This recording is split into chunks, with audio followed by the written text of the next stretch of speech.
Hello, Trailblazers, and welcome back. We are straight back into the Trailblaze mission. So quickly, we left off, we were talking to some spirits. We're on our way, hopefully, to find Mighty, because apparently he's in this place. Dead or alive, we have yet to confirm. We also are going to probably figure out whether Cassius is gonna die, because Amphorius just loves to kill off the characters, and also whether we are able to defy death ourselves. I do believe that this will be the end of this Trailblaze mission in today's stream, so depending on how long we have left once we complete it, we may attack one of these events and see what's happening there. But I redeemed the character rewards, not character rewards, but the redeem codes for the update trailer that came out today, which I have not watched. I've just redeemed the codes, so I will have some wishes to wish for an extra. That's the main thing. I didn't want to watch it just in case it has spoilers, because I like being surprised when I play the game. So if it has spoilers for the story we're doing right now, then I do not want to touch the trailer until we finish this as well. But we have 2 wishes, so let's see if we can get an extra on early pity. I'm pretty sure I'm still at like pity 27, I think I checked before streaming. But let's just see if we can get him right now before we go ahead. That's not anything. And if we get a 4-star character, that's just a free wish if they're on the banner. No, still no sign of an action. I desperately want him. Because, let me see. That's not the right button. Let me go back. 10 days. We have like 10 days. Or 11 days, basically. 11 days to try and get an extra. So, we will be trying to get him, and then I will be saving for fight on. But, let's continue the mission. There is more spirits here, as you can see. Don't look back. Keep moving forward. Always. Okay, how suspicious is that? It's yet another eulogistic butterfly. What if I want to go out here? Oh, it won't let me out Are we here. getting closer to the nether realm?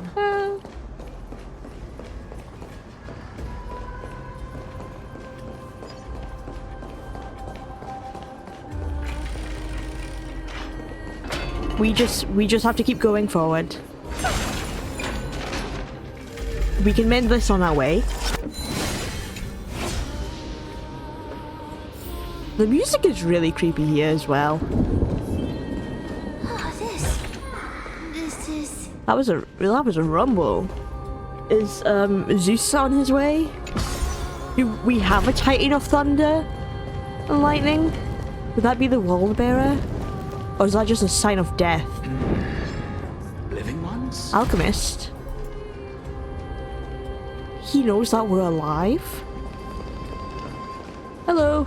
Oh, he's Could you be the he's scions of scared. Styxia? He's ready to fight us. Did you hear about the great work that I'm doing here? And have thus arrived to give me the last material that I need for transmutation? Sir, I do not know who you are. Great work? Have you heard of the great name of Pollux, perchance? That's the dragon's name. I've definitely had that many times today. You have? Then that's good. During the age Not of today, myth, but, a you know, time when I likely streamed before yesterday, your I've heard birth, it. I was the unsurpassed zenith of alchemy that none could reach. On the shoals of the River of Souls, I shall make Pollux soar again and bring death back to the world. So he wants death to exist. Didn't dragon already bring death to the world? Oh, looks like you don't know the whole picture. I clearly don't. What do you While mean? it's true that the missing girl can grant death to mortals, Pollux, the one who delivered her onto this world, makes it so that humankind cannot die. I'm sorry. So Pollux makes it so that they don't die? I thought he made it die. But he knows about Castris granting death to mortals. So, it's just as I feared. You and that dragon are you the two sides of the same coin? Like opposites? This is my guess. The deceased are supposed to drift down the River of Souls until they reach the end of the West Winds. But this River of Souls was blocked by Pollux's fall. That's right. That's why it's imperative that I bring the dragon back to the mortal realm and make it soar the skies again. I have long since prepared my alchemical matrix in the tower, although I am still missing the most crucial material of all. Pollux is just blocking the way for these lost souls then. We gotta get them into the nether realm. We gotta free them. The final sacrifice is none other than the girl who lives out her days with death. Oh. Huh? What's going on? You didn't touch him, did you? I know that I am no longer capable of carrying out that task. Take this, all of you, and please fulfill that great undertaking on my behalf. So he needs Castris. This. We had been inebriated in Falusa's feast. Queen of Styxia is here. Before we began to seek divine bestowed death, so that we could be freed from the whims of fate. However, that brought doom upon us. Instead of summoning a supreme god, we encountered a monster that cut off the River of Souls. That detestable dragon Pollux denied all the dead from the gates of the nether realm. Unable to rest in peace, these departed spirits engulfed Styxia like a roaring tide. As a result, my city and its people no longer exist. So because the spirits weren't able to go to the nether realm, they destroyed Styxia. That child is the only person whom I managed to save. Born within the evil dragon's abdomen, she has possessed the talent of death since her birth. She must have been granted to us by the gods as a chance for us to atone for our sins. Please, you must nurture her to adulthood and prevent her from experiencing all of the suffering that we went through. I don't know if you know this, but you just handed her off to suffer. I promise that I will care for her as a mother, that I will protect her from the evils of death. By Fagusa above, thank you for your kindness. And so, Mother, please bless this child with a name before I am swept away by the River of Souls. Please, let me know how I should address her in my next life. Oh, Why hasn't she named her own daughter? like how a transient raven butterfly, a fleeting papilio castor, perches on the twig of death. Castoris. That shall be her name. Why didn't her own mother name her? That's where my name comes from? And It's nice to know that she is named after like a butterfly. That makes sense. A massive roar in the distance. Is that the dragon? I thought it was thunder. The sound's back. What is making that ruckus?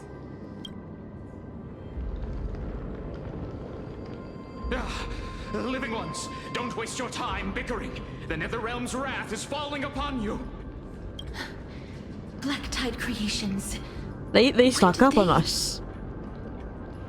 Miss, please fight them with caution. Be careful not to suffer the same fate as those Black Tide creatures. Don't worry, sir. We've got this. Just stand back. I always deliver. Do you know who this big diamond? It's all yours! Open sesame.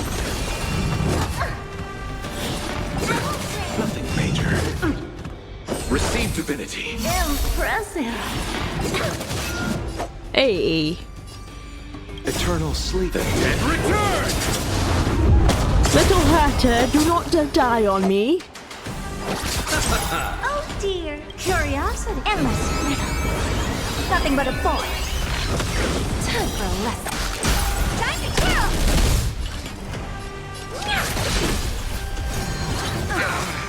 Helpless as ever. Expand your thinking. Glimpse Is that it? Oh, there's more. Of course there How are we is. holding up? See, this would be a good time if I had an action because weakness of wind, and he could also help create a weakness of ice. That would be nice. Do you know what? This big diamond! It's all yours!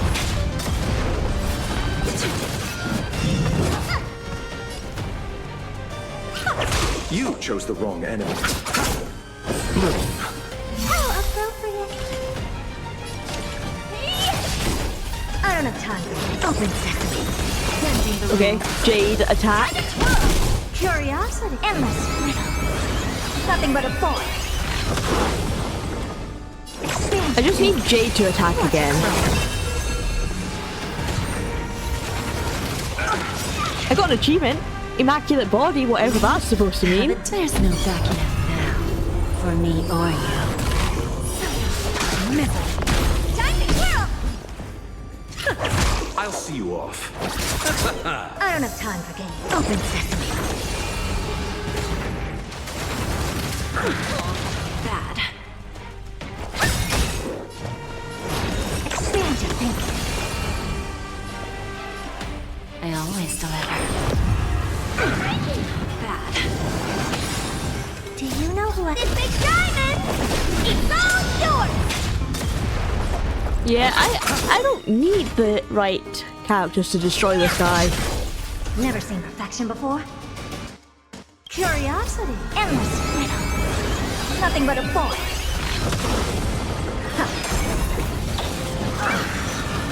Receive divinity. Yes, I owe you one. Eternal sleep is the And return! Is that it?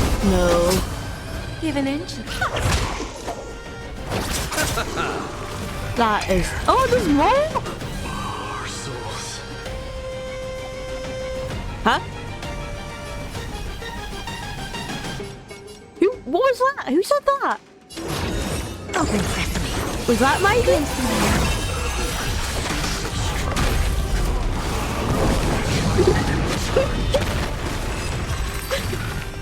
He's here! And he looked pretty... Oh, he's not alive. I was gonna say he looked pretty alive, but... he doesn't look alive here. Oh no. Lord Mighty? No, he's dead. I miss you so much that it almost killed me. I did. I generally did miss him. Pun unintended. Lord Mighty. You've been through some tough battles No, once again. I was coping so hard. I generally hoped he wasn't dead. That black tide is endless. My death is only temporary. I sure hope this is true.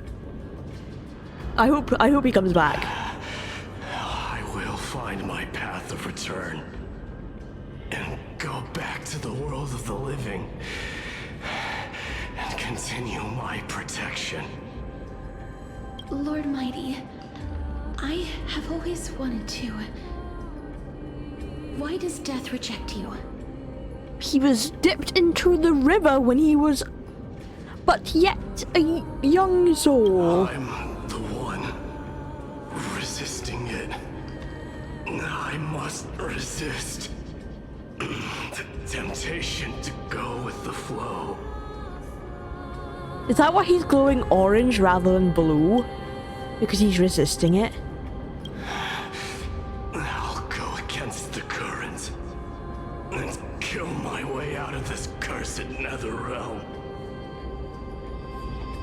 That is my destiny. Is that his prophecy? To fight his way out the Netherrealm and survive? He seems to be stuttering. It seems like he's completely focused on resisting the temptation of the dead's whispers. He's working hard every minute to deny death. So, is his death temporary? Or is he just trying to avoid death and he wants it to be temporary? Is he truly dead?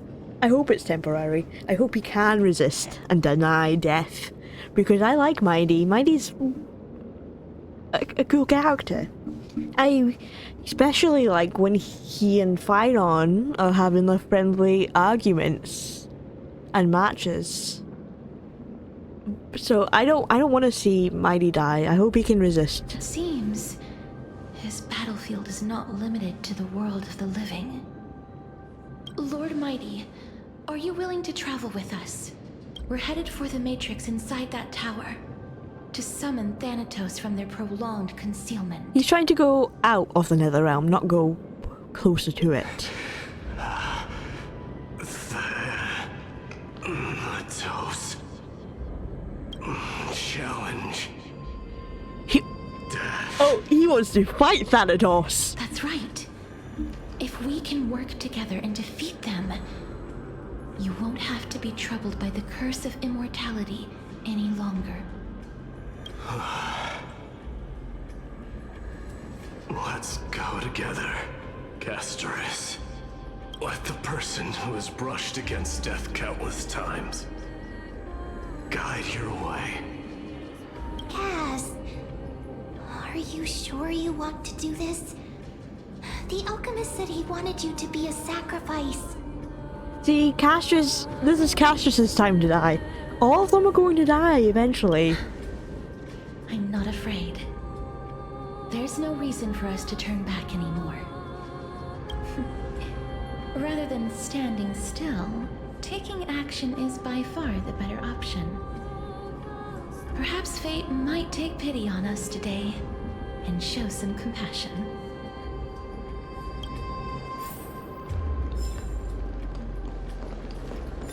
Okay, let's go. Let's hope we can help Mighty. Because I want Mighty back to the living. Oh, there's some naughty guys here. Excuse me, I attacked first? What do you mean ambushed? Give an inch and I'll take a mile. Oh, okay, they didn't attack me. I totally attacked first though. Impressive. Almost have a deal. There's no backing out now. For me or you.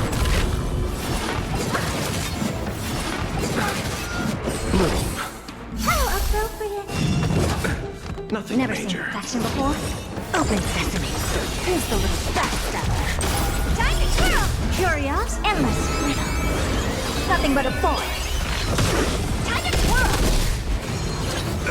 Oh, okay. And return! Guys, don't die on me. Never hurts. Leah, what did I just say about death? What a crow. Do you know who I am? This big diamond! It's all yours! Oh man, I don't have any skill points.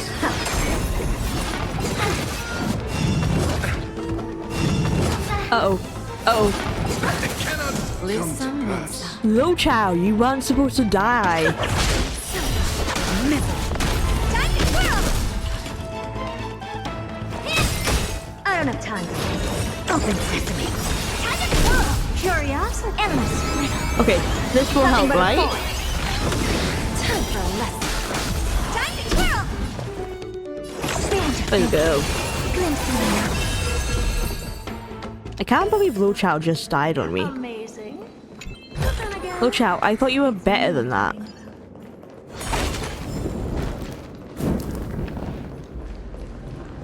Oh! We can go down there. A little bit. The stairs are broken, so we do have to take a lift. We did a go.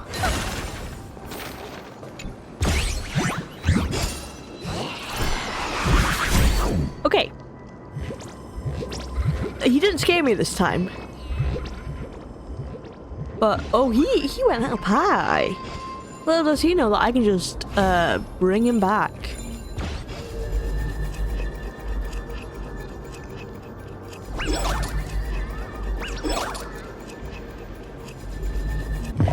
Oh, I let go too soon.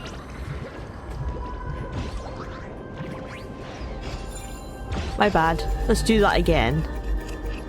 I got too hype for bringing him back.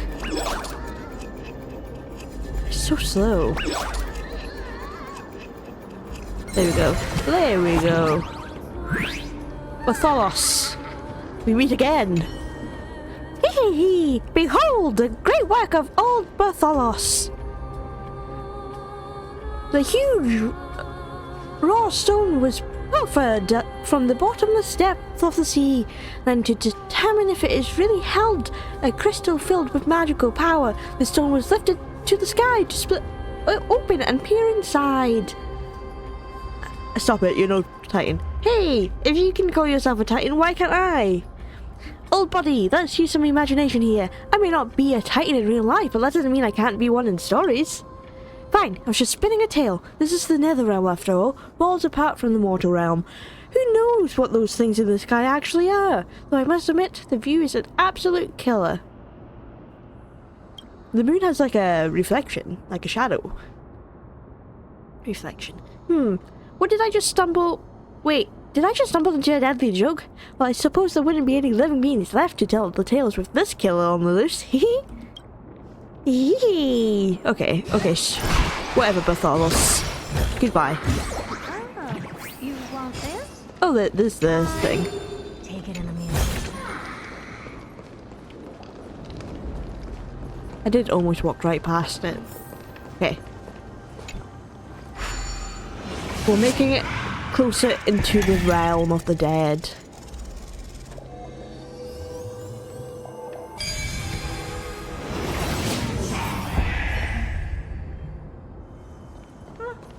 Pretty underwhelming.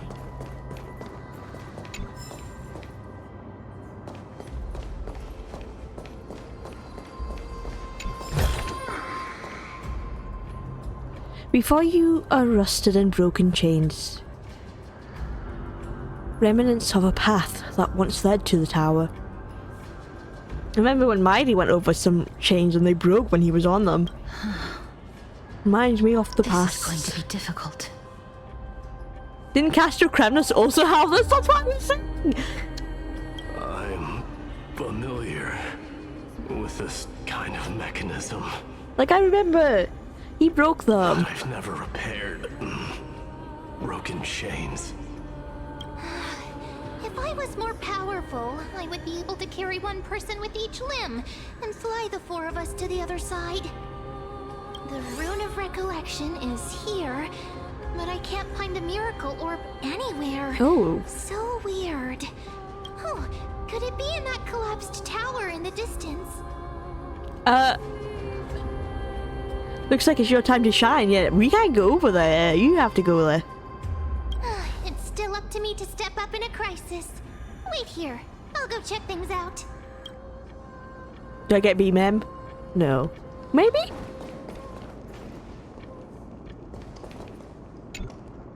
Just shout for me when you need my help. Go, Mem! Got it. Just leave it to me. Go, Mem, go! Oh, we are repairing it. Mem did it. The pink squirrel is very smart. Please let men be angry at Mighty from calling him a squirrel. Thank you. I love that. That reminds me of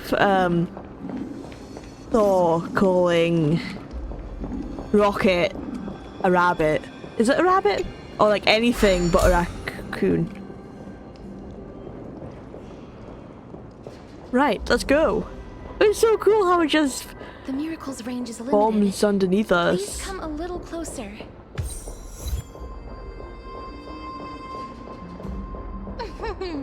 Aren't I a good fit for Ornyx's priest? Of course. You're the most competent priest ever. Yay, we made it. Why? Okay, I'm locked. It's got a locked perspective here. I don't like that.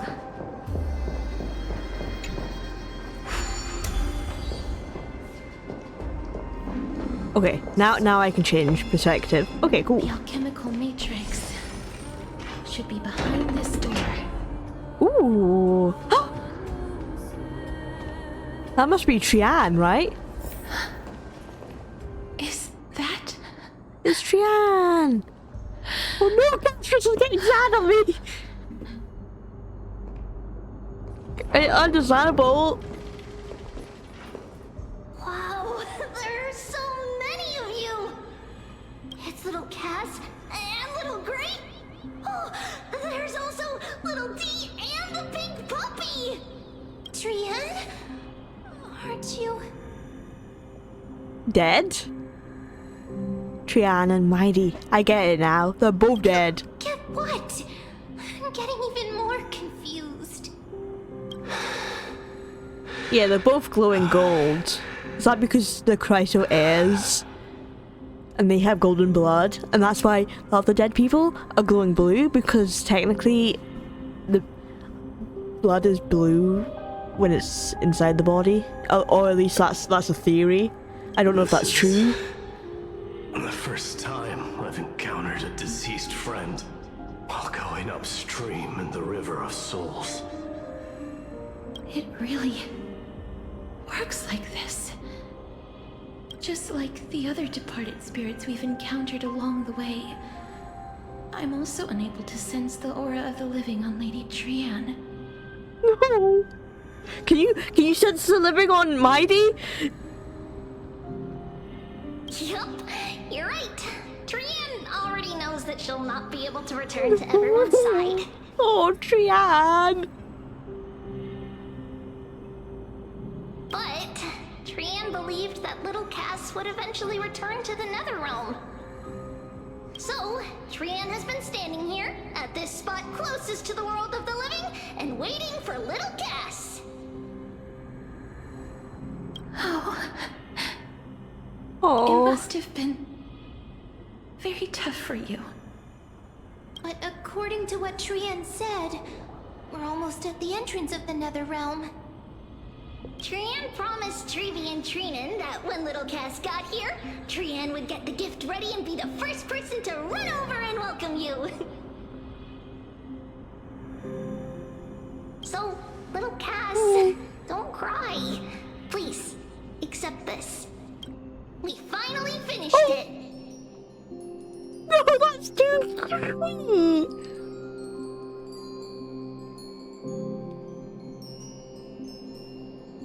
Hey, I love this. We've got Dog Hog and the Trailblazer as well. Tribios, Anaxia, Hyacinth, Cypher, Binen, and Mighty. Oh, I love it. Oh, and Aglaya, of course, of course. So I guess we've met all of the Chryso heirs that exist. I wonder if there's more. There should be, because there's like how many? 12 Titans. I don't know why I counted Dong Hong there. Hang on. 1, 2, 3, 4, 5, 6, 7, 8. 8. Yeah, so there should be at least 4 more. And then if you count me, 9, so 3 more.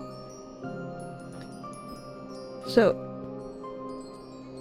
unless one of them died, I'm pretty sure I remember Cass mentioning a person's name who I believe was probably the demigod of the ocean titan.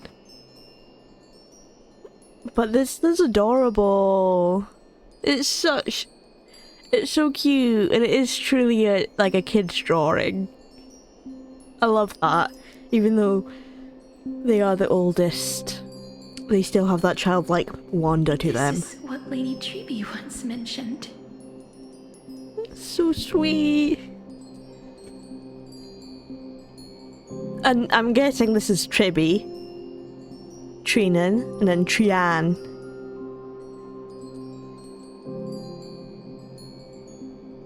The gift for me that you didn't manage to finish. The holy maiden of Janus. Even when separated by life and death, their thoughts are still connected. Trian spent a lot of time drawing this.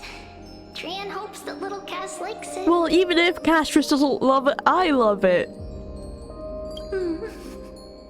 Seriously. It's seriously a wonderful drawing. Lady Trian. The emotion in Castris's voice is so good. Properly distraught. This is our flame chase journey. Oh, and Mighty as well. Little Cass, we don't know what your journey was like before. Treby has always said that it must have been a very harsh and frightening journey. But little Cass no longer has anything to fear now, because everyone is here with you in this flame chase journey! That's right. You have friends now. Only now, when I see Lady Trian's gift, do I realize that I've already obtained so many things I would never have dared to dream of since I embarked on the flame chase journey. It's the first time I've gained so many companions. The first time I picked up the hobbies of crafting and photography. The first time I had dinner with someone else. The first time I went to the market to buy the Chimera doll I'd liked for a very long time and hugged it to sleep. That's The sweet. first time I wore a dress personally made by Lady Aglaya. The first time I went for a walk with Lady Treby, Lady Trian, and Lady Trinan.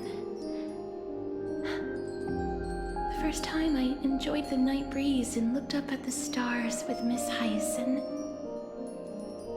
The first time I took care of Dromesis with the Trailblazer.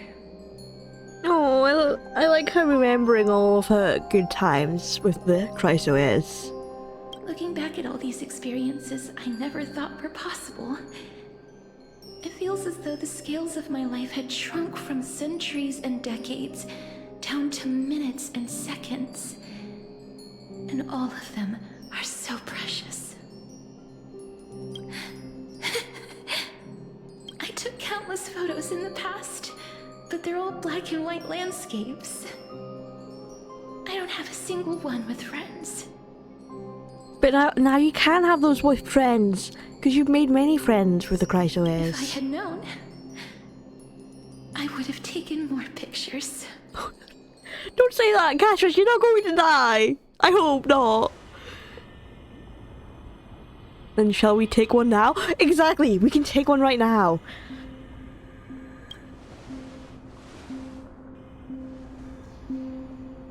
A good memory. Yes! Trian likes little Cass and would love to take a Are picture. they even with gonna little Cass. appear in the picture though? Because their spirits and their souls? Like, are they physically here? Like, even though we can see them, does that mean the camera will see them as well? Sadly, being departed souls, our images cannot See? be captured in the See, world that's of what the I was living. saying. Well, we can at least take a picture, Castris. What? Are we seriously going to leave any room for regret? That's how you end up in this river of souls, with regret. There won't be any regrets. This vivid drawing surpasses any photograph from the world of the living. Oh. Cass smiled. Treevee, Trinan, and Trian's wishes finally come true! Oh, they wanted her to smile! Oh, I love that. I remember Even though you once Trian's said that fate is not such the flowers that bloom at the end of the road. a troublemaker, she where still wants people Castris to tread smile. beyond the gate. Now, the path that belongs to me is about to reach the end. Thank you for bringing me the final key. Key? Little Cass, why are you talking in riddles all of a sudden? I have a feeling that soon, this gift of yours will become the key to saving Mrs. Life. My life? Wait, why will the picture save my life? Wow, that's amazing! Then keep smiling and carry on bravely! What does the picture have to do with my life? Huh?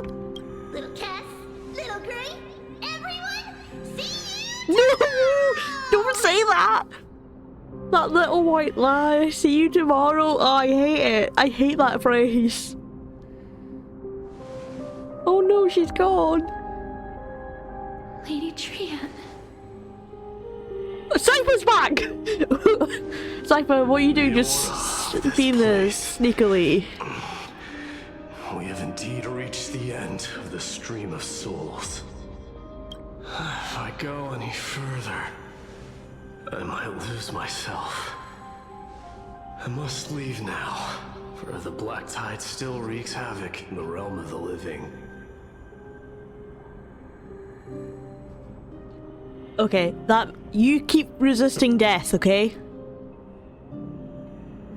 Can you find your way out? Don't you want to know the truth behind Thanatos? No, can you find your way out? I want him to make his way out and survive and live and make it back to the free from the chains of death countless times. land of the living, please. This time will be no different. I hope I will hold you to that, okay? If you don't go back, I will kill you myself. Castorus, I will come down and kill you fulfill again. Your duty for the flame chase.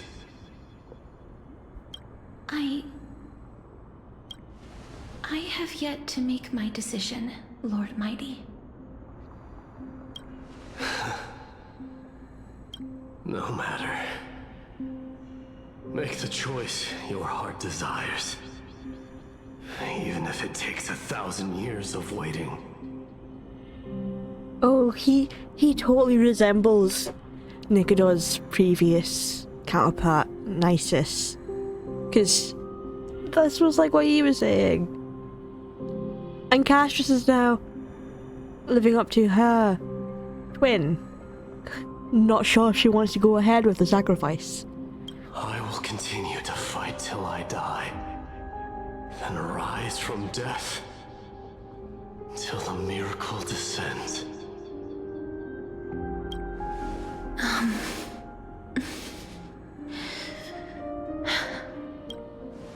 There is one more thing you should know, Lord Mighty. What is it? What's up?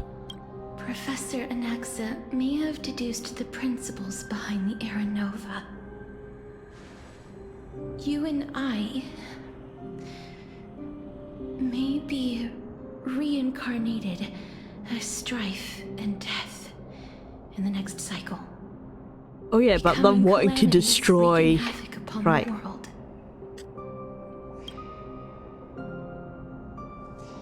I see.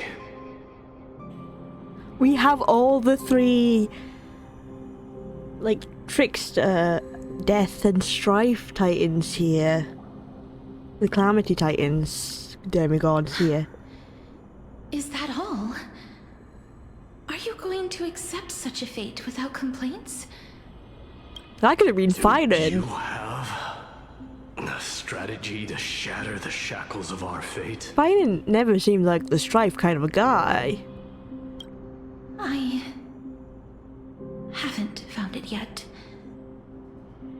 Perhaps I never will. Then, cease wasting your thoughts on futile matters. Control what little you can. And when fate's inescapable grasp comes,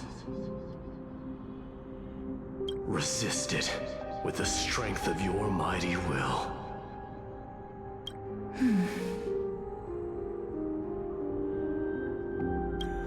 Thank you, Lord Mighty. I will find the right decision.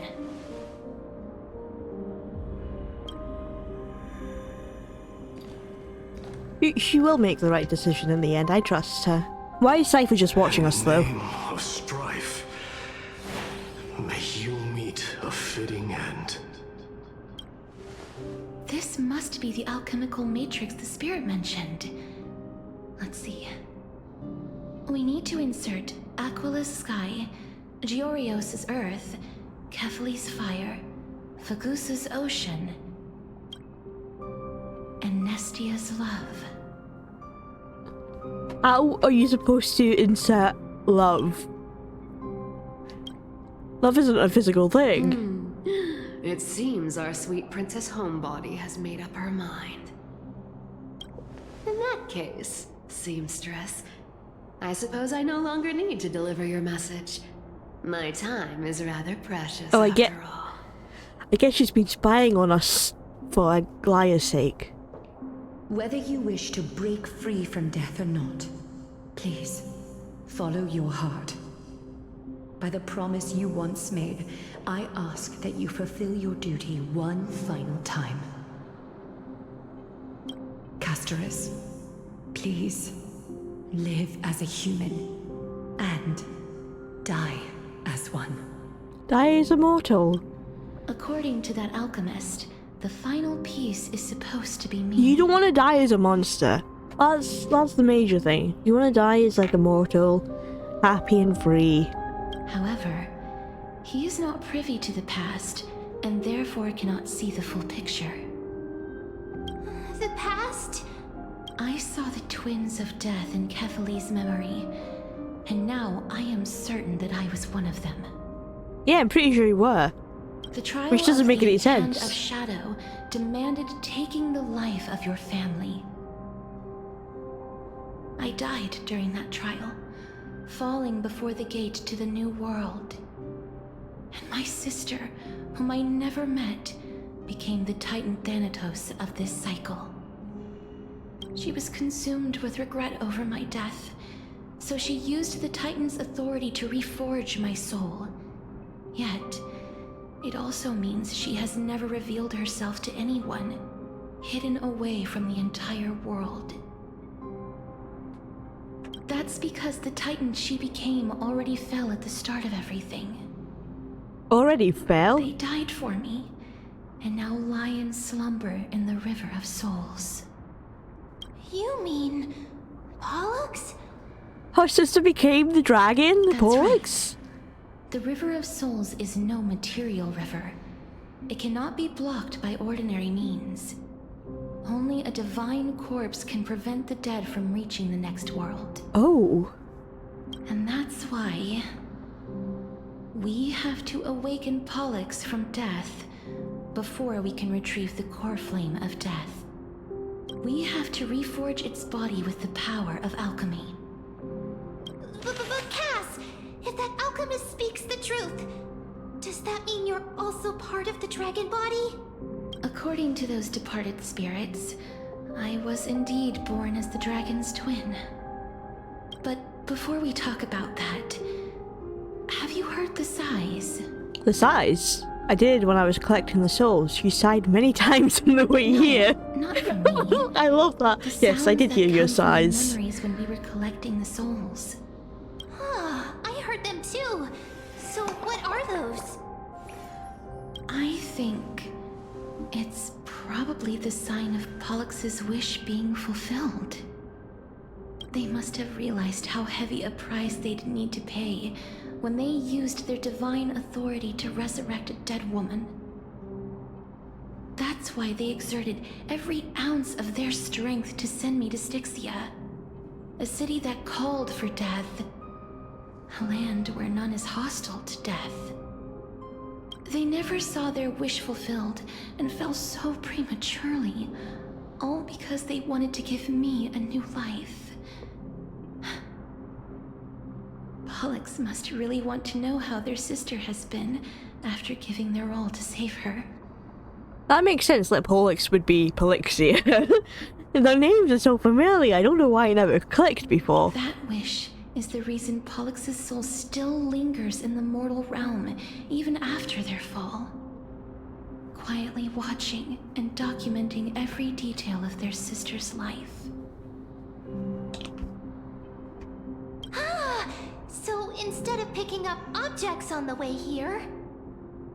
We were instead showing things to a strand of yearning that lingers here. Now, we must weave these yearnings together and restore them into Pollux's complete soul. But all of this is just a hypothesis, right? What if we go through with the ritual and it turns out totally different? Well, we won't know until we try something. That's fine. As Professor Anaxa often reminds us, such is the nature of alchemy. The true outcome can only be known once the process is complete. This is why alchemy is also known as the miracle of creation. Now, the puzzle of Pollux's yearnings is nearly complete, with only one final piece remaining. I shall reveal what they have been yearning to know in the alchemical matrix. I will show them my whole life since I left Styxia. Lady Trianne has already drawn a picture of my entire life, and it is now in my hands.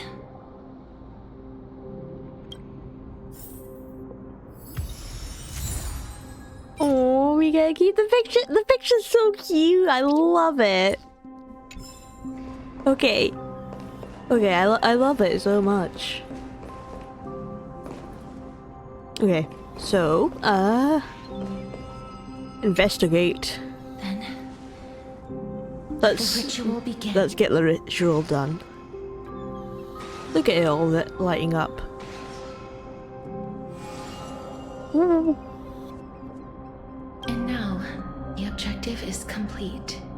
That is all. That's it? Such is That's what the- Professor Anaxa always says after preparing ritual? for an alchemical ritual. And now, Pollux, I shall lift you from the river of souls and reforge your soul. Perhaps you will be disturbed by this, and your body may become horrifying to behold.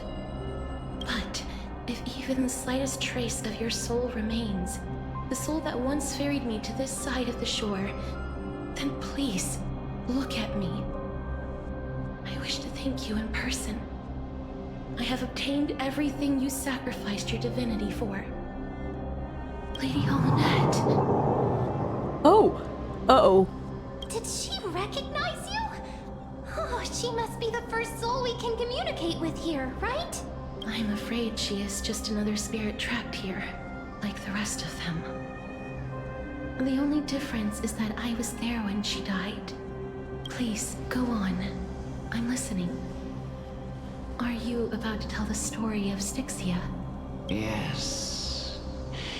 You're just as smart as I imagined, but... But? Never mind. Now's not the time. You can't just say button and change your mind. Come on. There's no need to worry, Elder. Take a look around you. You're already at the resting place of the dead. The world of the dead. But how? You're dead. I understand that you chose to remain silent about the story to protect Casterus, the girl who coexists with death. It's weird to hear her refer to herself in the third You person. no longer need to hide that story. I can assure you that you have protected that girl's life well. Well, in that case, We're about to hear the story. Styxia, The beautiful artwork again. pearl of the ocean, plagued by unwarranted calamity and ravaged by death in the fairy tale. It was the first city-state to shift their faith towards death, even before Idonia did. From where you stand now, I suppose that's a bit hard to believe. Right? Indeed. I cannot imagine that those from the era Chrysia, blessed with eternal life, could ever yearn for death. I have pondered the same question, child. But I am afraid there is no clear answer to it. Journeys and epics are only glorious and magnificent because all things eventually fade to dust. That's how someone once explained to me why death is necessary to the world. That makes sense. I remember hearing that. But I kind of like that. Myths can only exist if there is death. But I still can't take that as the final answer. Would a world without journeys and epics be worse off? That's difficult to answer. I suppose it could be worse off because journeys and epics can give people hope. Like, they can believe that they can follow in the footsteps of these myths and journeys and stuff. So I don't know what would be the consequences of a world without those. Maybe people might not find a reason to live or something. Horrible like that. I take it the one who spoke this line was a general, or perhaps a warrior. Was it Amunet herself? I, however, did find some inspiration in these words. Would you like to hear my thoughts, Castoris? Please enlighten me, Lady Amunet. Though I have already made up my mind on how to handle the authority and core flame of death. Your words might truly guide me toward the path forward. You and I are neither warriors nor generals. Therefore, journeys and epics cannot truly resonate with us. But what if I reframe it like this? What if love is not a trait bestowed upon mortals by Nestia, but a blessing from death? Oh. Nestia is the Titan of love, though. But I suppose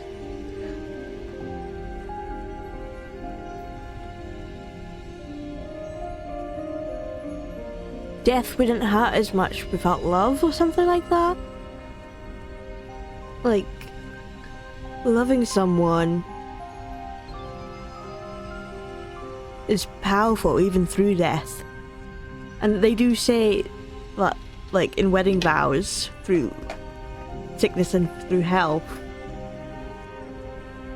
until death do we part. But that saying in itself is basically saying, oh, after death, love no longer exists, you know? But that is an interesting way to think about it, is that death blessed us with love. Love. No one ever invented the word cherish in the era when life was eternal. For all the good things in the world could be revisited endlessly. And every bond formed carried no risk of being severed. Okay, that makes sense. Cherish not existing when life is eternal. Because with the fear of death, you should cherish every moment like it's your last, basically. So that does make sense. You should cherish what you have. You should cherish people before it's too late, before death takes them away.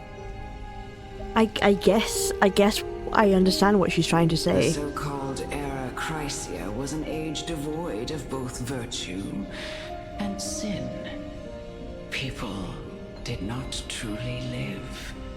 They simply existed, going through the motions without passion or purpose, and waiting for something to happen.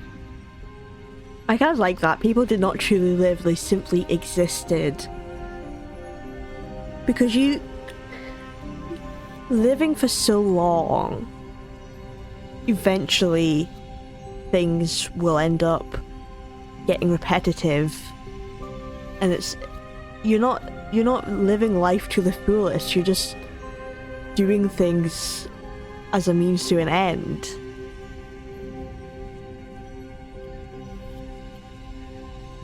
But I do like that they simply existed, and with death they could live because things aren't repetitive.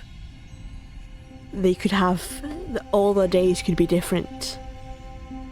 Perhaps the people of Styxia chose to embrace death not out of fascination with its cruel and fearsome side, but instead became fixated and obsessed with the impulses and desires tied to a finite existence.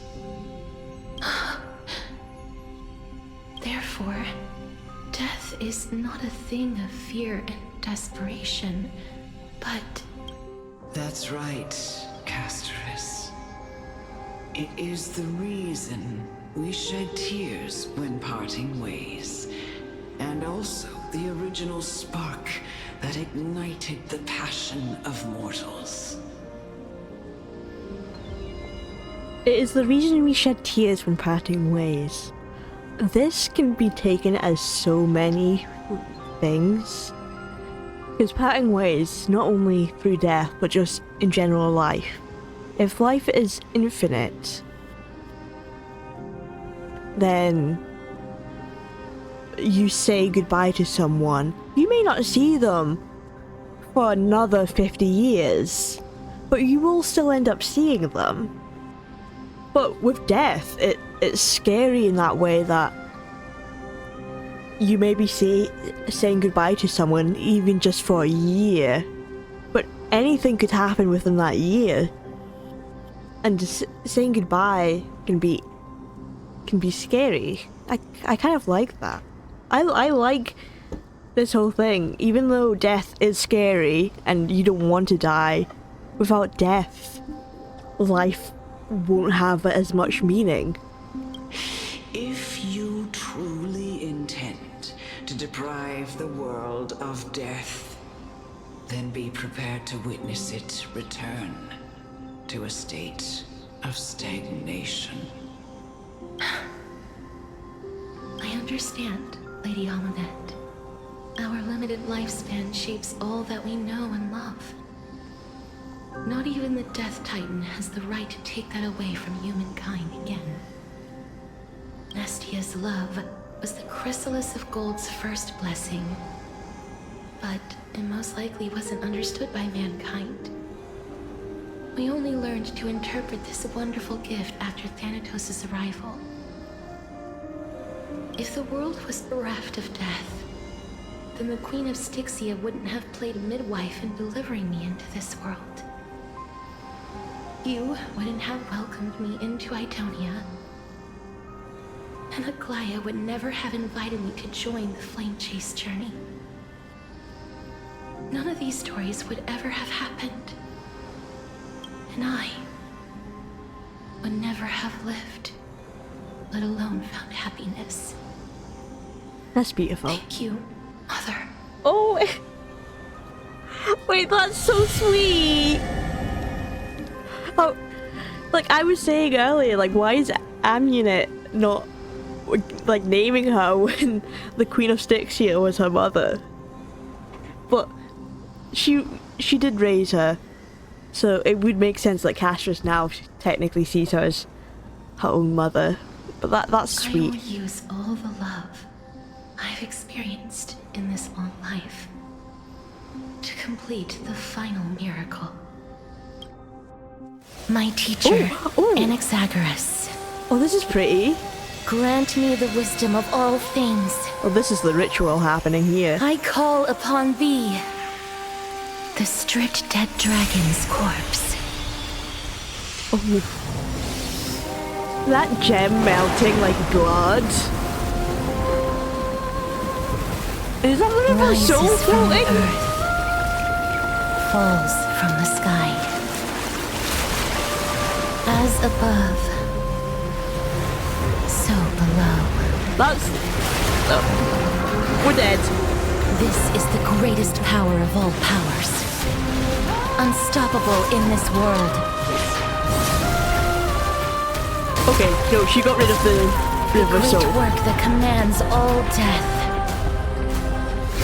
I shall grant you embrace. Are we about to fight the dragon? Oh, I wasn't expecting us fighting the dragon. He has dropped by. This is why we need an action.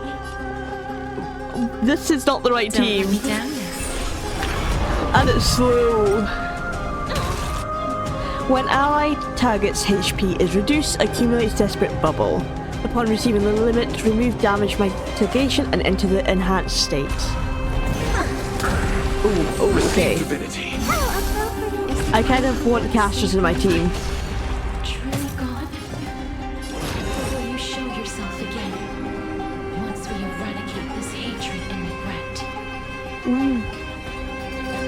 Open sesame. You chose the wrong enemy. What are you looking at? Hey! No way. You don't have to attack me like that. All yours.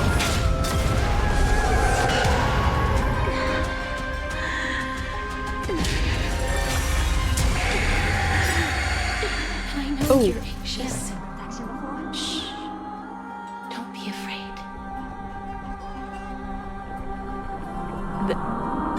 We're all at 1 HP. That's insane. There's no backing out now. For me or you. I'm not healing. Oh, because I don't have my... Lushao doesn't have his skill thing up. Expand your thinking. Who's the little backstabber? Curiosity. Lushao, heal us. Nothing but a boy. Lushao, do your job, please. With some wisdom.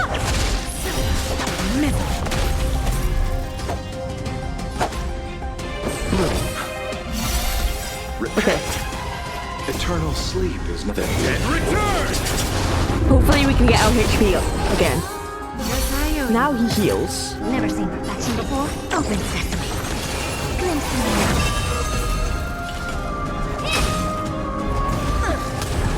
Okay, I think we're good. Give an inch and I'll take it. Just graze. Oh, Jade, why are you dying on us? Expand your thinking. Cleansing the rules.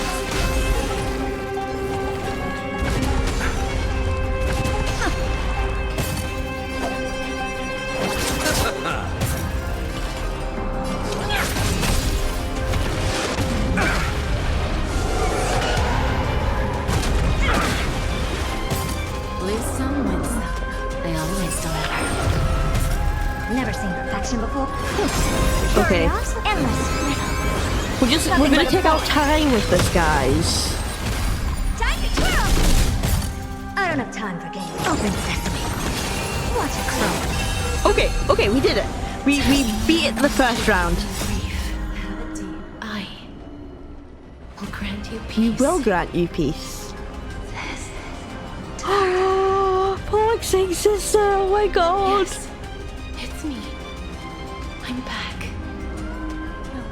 It's recognizing her voice. There's no backing out now. For me or you. So why are we still fighting it if it's recognizing her?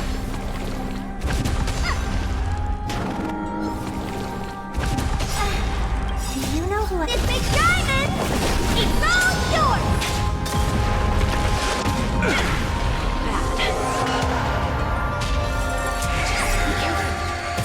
They may be moving by instinct, but there is fear Oh, welling up within them. just moving by instinct, okay. How appropriate. Eternal slither and return! Oh man, I should have waited for that burst. Expand your thinking.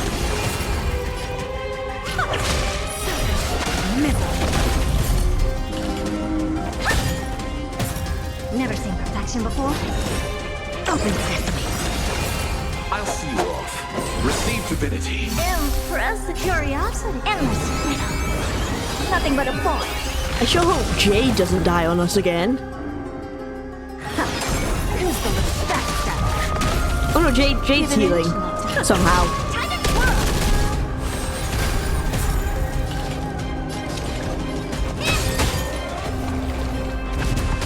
We're almost done. Never It's seen taking a perfection. while. Expand your thinking. Glimpse me now. But we did it. I hope.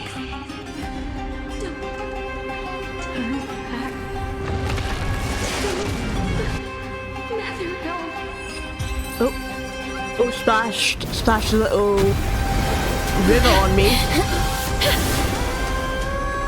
Oh, death. Sleep in peace. Oh, that was cool, her saying sleep in peace.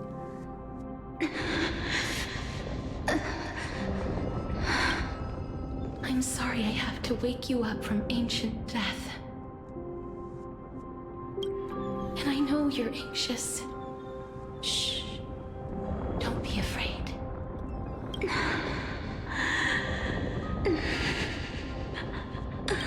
Do you remember me? I'm the girl you once carried across the Sea of Souls.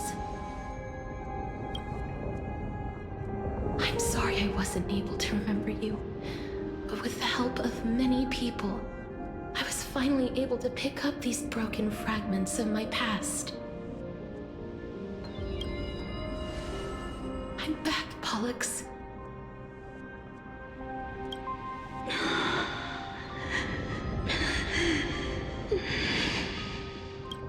I know this might not be what you wanted.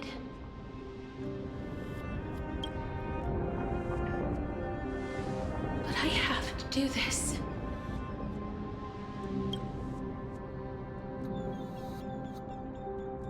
So please, carry me across the Sea of Souls again and return me to the Netherrealm, just like you did in the past. Please take me to where the core flame of death rests. We're getting that core flame. Pollux? Did they communicate with our face? The eyes? Wait, what? We wouldn't have to go into an egg, right? Great, let's go. Yeah, we're going with you. She's gonna tell us no, just her. They may look scary. Oh, okay, no, good. Uh-oh. Oh no, is the Trailblazer dying right now? We're so close. What's happening? What's wrong? I think I'm done for? I think I'm done for. Oh no. Are you... I'm dying. What's I'm- wrong with her? Am I about to fade? Like, because I'm just a memory right now. Her time is almost up. If I don't go now, I'm afraid her soul will return to Thanatos' embrace before me. What? Oh no! Is there anything we can do? Don't worry. I promised I would ask Thanatos for the Trailblazers' right to roam the Earth again. Mem, stay here and keep a close watch until I return. Alright? I want to go with you, Castris. I want to see the Nether Realm. Alright. I'm the I want to best see at taking care of others. the pretty flowers of the Nether Go Realm. on, Cass. Make sure not to leave yourself with any regrets. No regrets. Take your time. I can still hold out. I'll go too. Let's see who gets to the Nether Realm first. Oh no. I want to see that though. But yeah. I'll go too. That's not funny. Please, I want to go. It's a deal then. Oh, Castris is down for a race to the Nether Realm.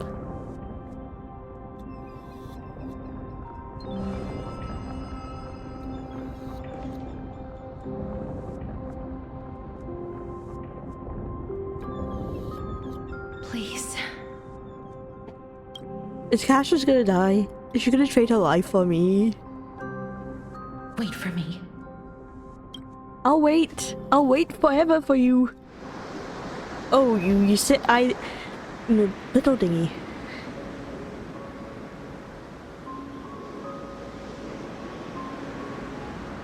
After all that, Oh? you still ended up back here.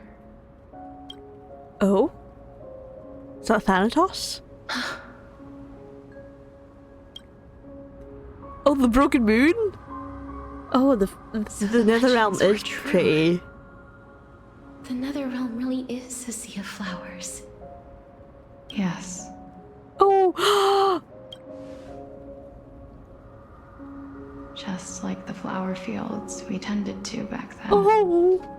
Oh! We actually get to see her! Oh, I just... She is really pretty. And the resemblance is insane. I love the face coverage. Is that you, Plixia? Do you remember me? No, she doesn't. I don't have the memories from that time, but I've seen you before during an experiment. It's so cool how she's in a wheelchair.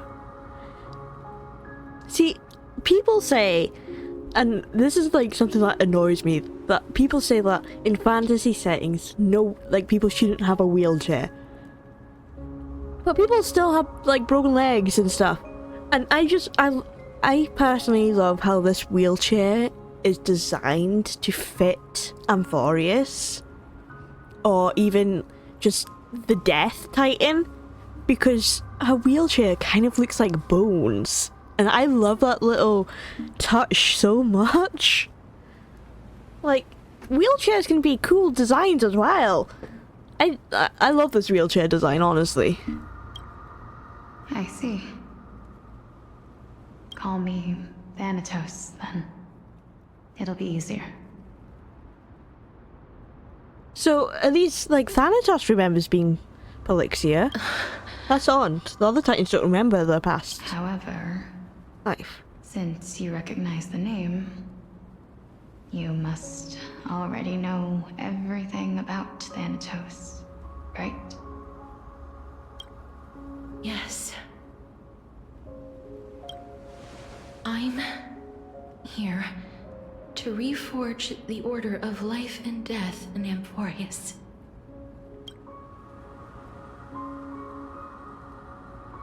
You know, my sister was a sympathetic, but rather sensitive person.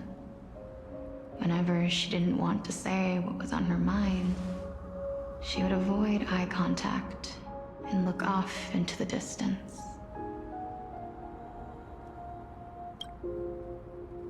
Just like I was gonna say, is she staying off into the distance? So even though she doesn't remember her past life of being Alexia's twin sister, they're very much alike. She still has the same mannerisms. About the last Era Nova.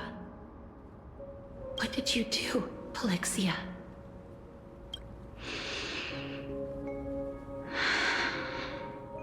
Where should I begin? I suppose we can start from the beginning.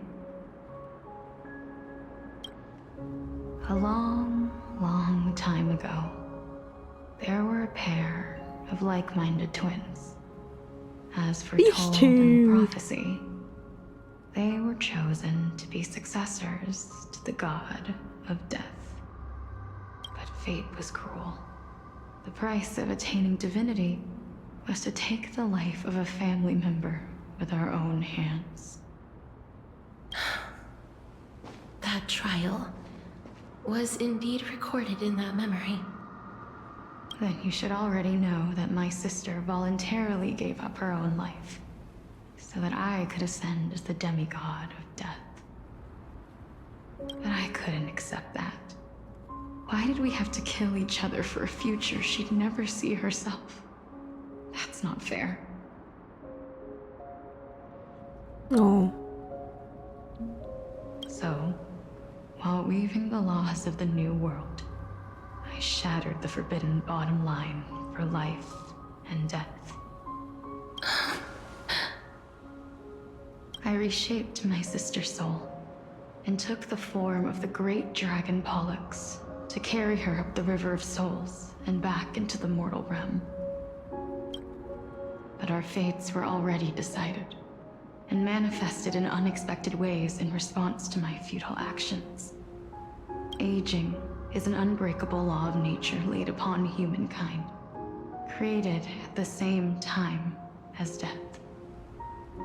When the living die, their souls will meet Thanatos, who would determine where every soul goes. I like this.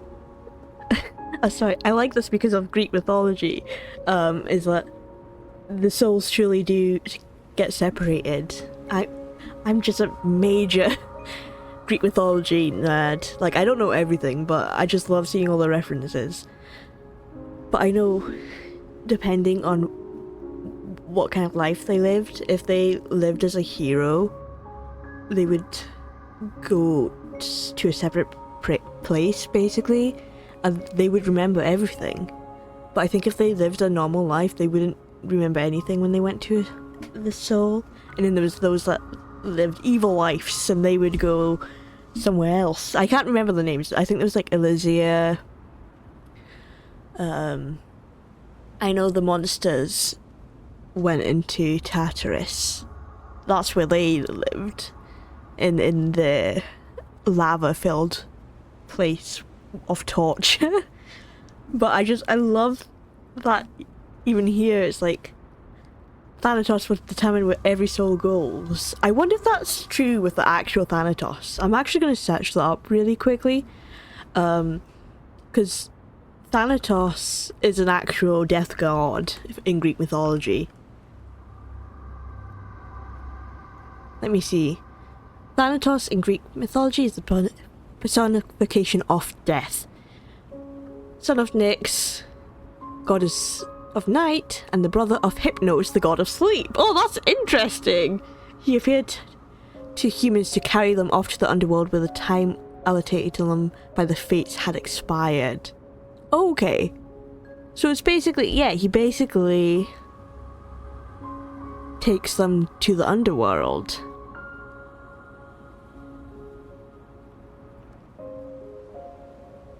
That's interesting.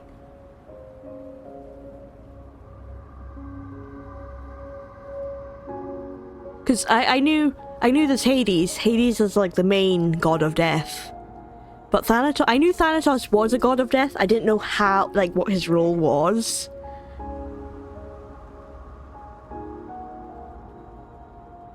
But that's cool. So he carries them to the underworld. So I'm assuming that also means he takes them to the specific place that they go. But that doesn't make sense because Chiron's the ferryman. I wonder if Chiron takes them across to like the proper underworld and Thanatos just brings them to like the entrance of the underworld and they have to like sort it out themselves. Either way, it's very cool. And this picture is also very beautiful, just the moon in the background.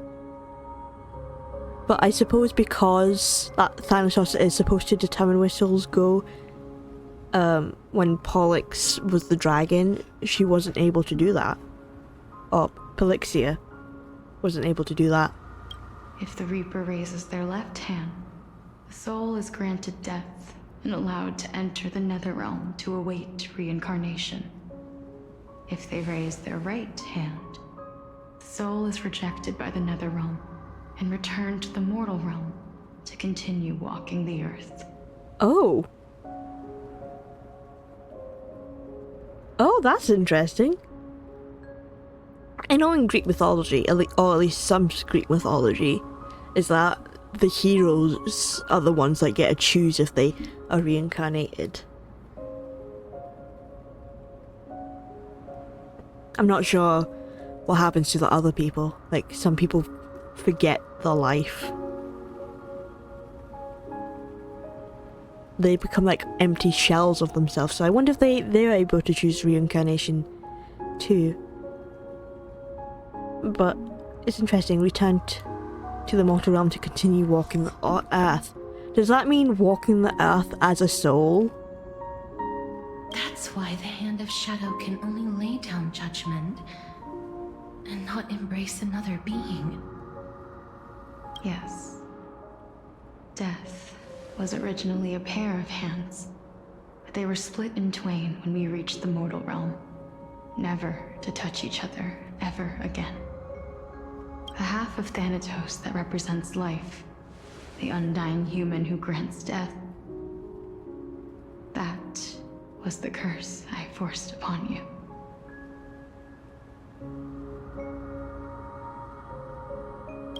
Then, what about you? As the half of Thanatos representing death, I shoulder the fate of defying death. I died the moment I entered the world of the living.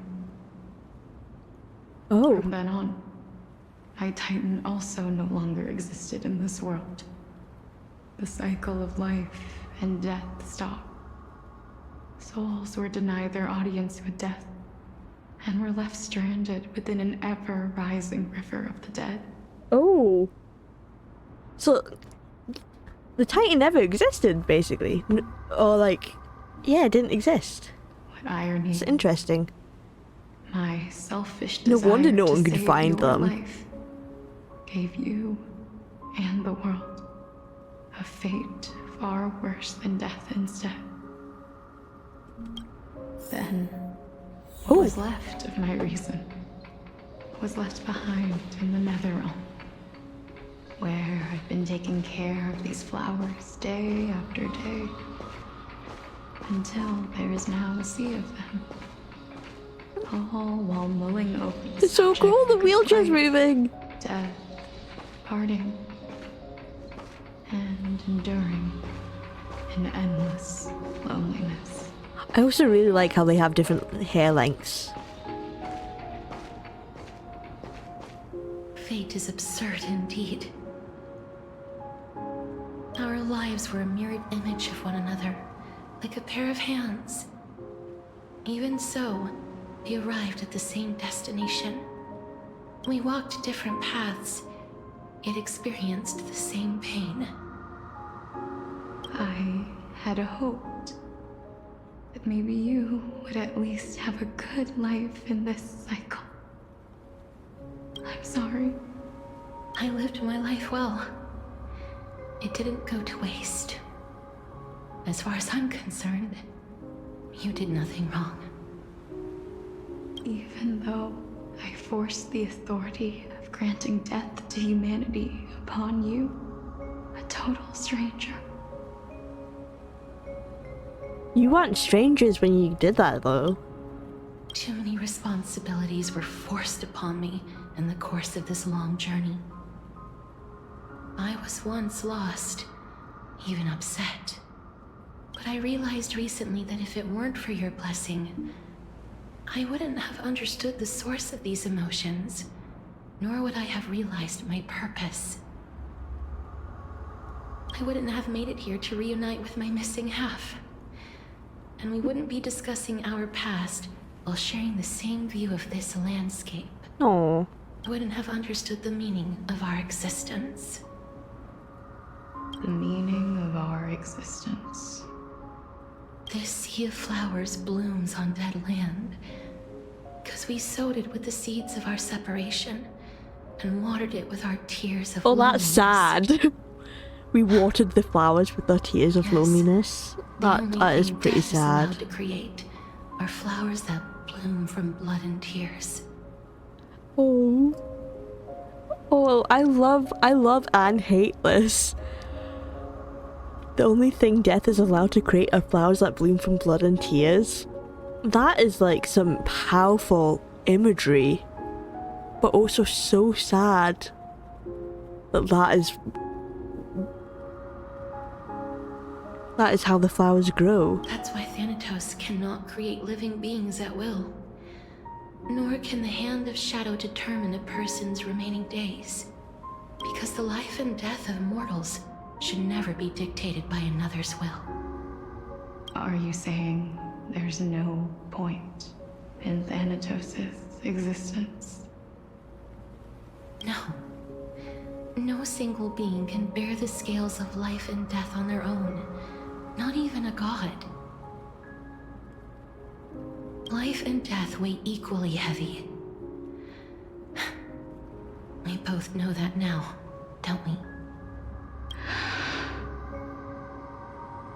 You, too, must have had a difficult life. We've taken quite the ridiculous journey together, haven't we? I had a feeling, even back then, that we would meet again one day. Not to embrace one another after a long separation, but to come in search of retribution. Tell me the answer that's already been written, and let us draw this seemingly endless fate to a... It's been far too long. To a close. I've waited here for centuries, watching day after day as desperate spirits are denied by this lonely wasteland.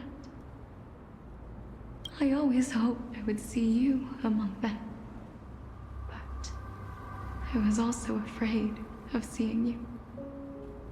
I didn't know how I could possibly face you again, but more than anything, I was afraid that you might have forgotten all about me. I know. But don't you see, Polixia? I made it back anyway. You don't have to shoulder death's authority on your own anymore. It was always meant to be held in two hands anyway. So, let's give our core flame to her, and have her take it back to the mortal realm. Give humanity back their cycle of life and death. Our responsibility as Thanatos was never about picking out favorite souls. We were only meant to watch over life. No. And decide whether people should reincarnate. Let's tend the field together and create a warm sea of flowers for all the souls to come. What do you think, Polixia? Oh, I'm calling her Polixia. I was gonna tug a heartstring in her. Yes, just one last step.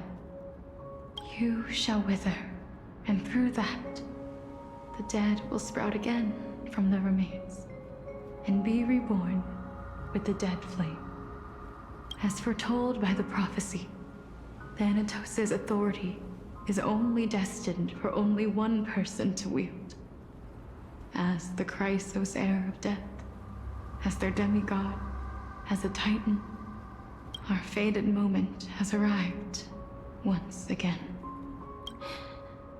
Just like before. Yes, just like before. But It's repeating unlike all that over time, again. the ones undergoing the trial this time are prepared. You've made up your mind. Yes, as dictated by fate. But I won't be afraid. As long as you're here with me. Complete your trial in this life. Grant me the embrace of death. And light the spark of life ablaze. You've been tempered by life and death. I know you'll be able to give this wasteland its first breath of life.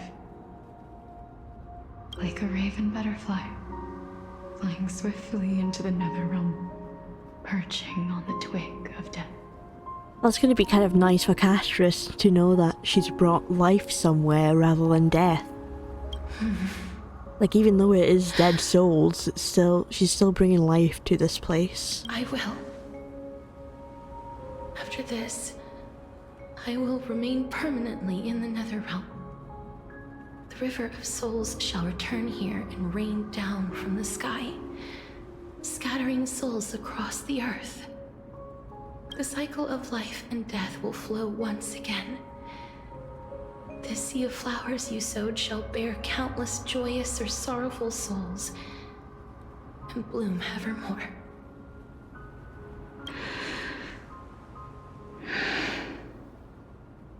Thank you.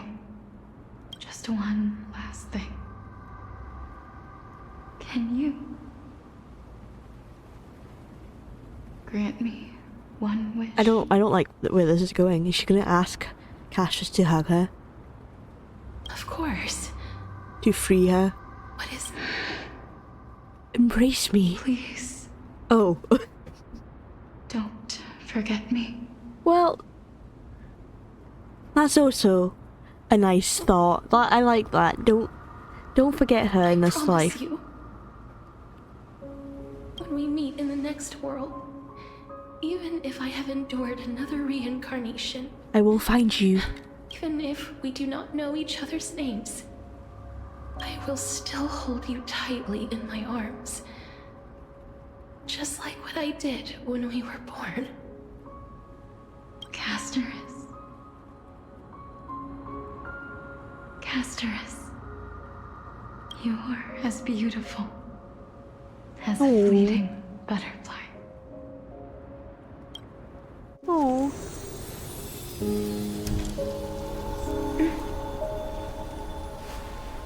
Oh, they're embracing. I will bring rest to death.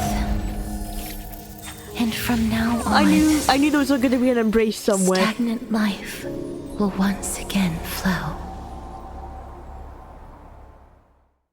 Oh.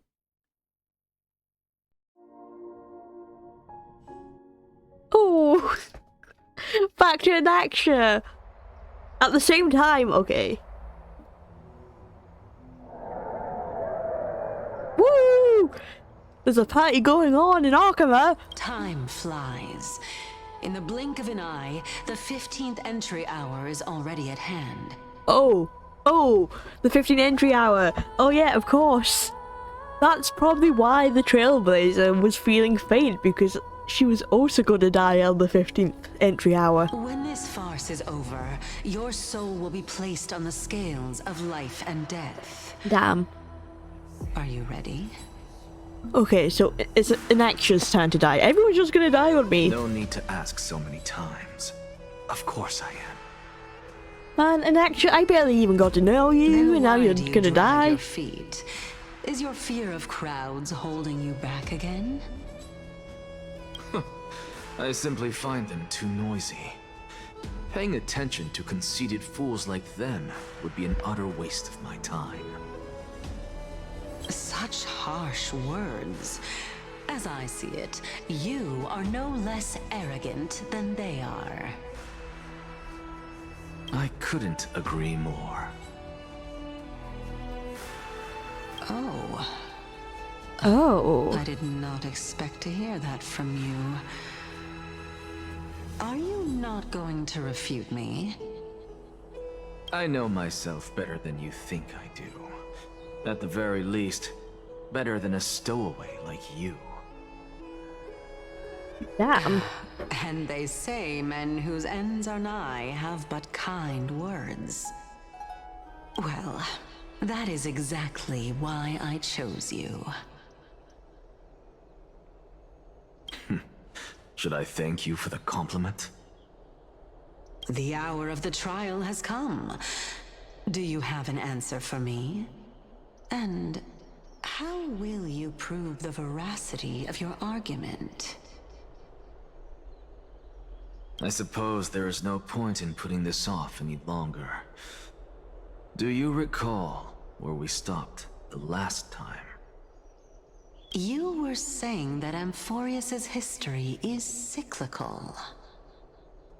Yes, it is. I do remember that. Indeed.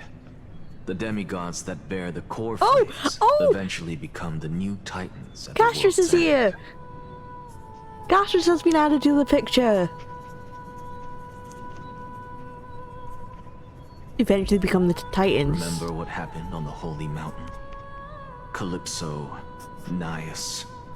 As their destined ends approached, one by one they left this world, leaving only the twins, who are fated to succeed death.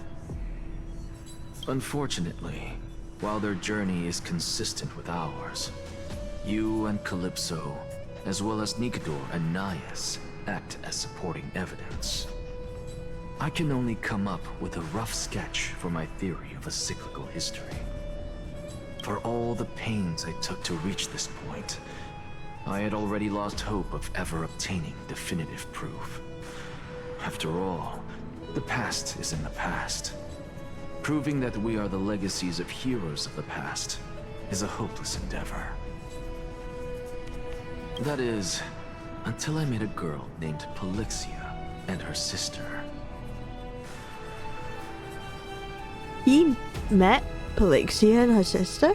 If Castorus was truly sent from the past to the present for the Titan's self-serving reasons, then having lived through 2 cycles, and with Styxia as the pivot, she will no doubt be the link to connect all of this together.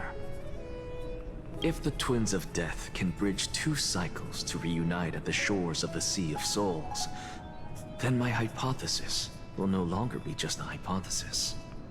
And you too will get the answer to your question. Well, that is all well and good, but how can you be so sure? If there is even the slightest error in your hypothesis, the girl will be shattered. It matters not. The most important quality a scholar must possess is foolhardiness.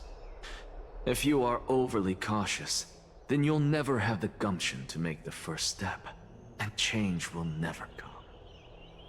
Besides, I, an Exagoras, am destined to overturn this farcical world. Come, let us go and teach those pathetic words one final lesson. Damn, an actor. Okay.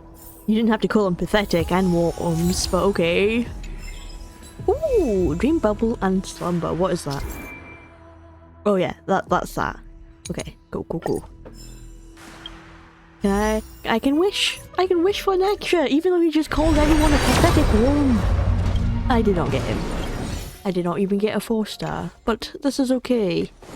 We're going up. And he's gonna show those pathetic folks. Fine. No, I don't think... So they are leaving the final debate to him.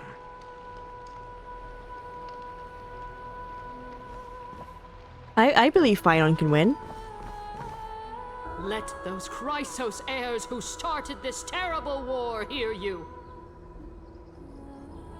Let them hear the voices of the people! Yeah, the people once said. That's funny. As always, that woman knows how to stir up a crowd.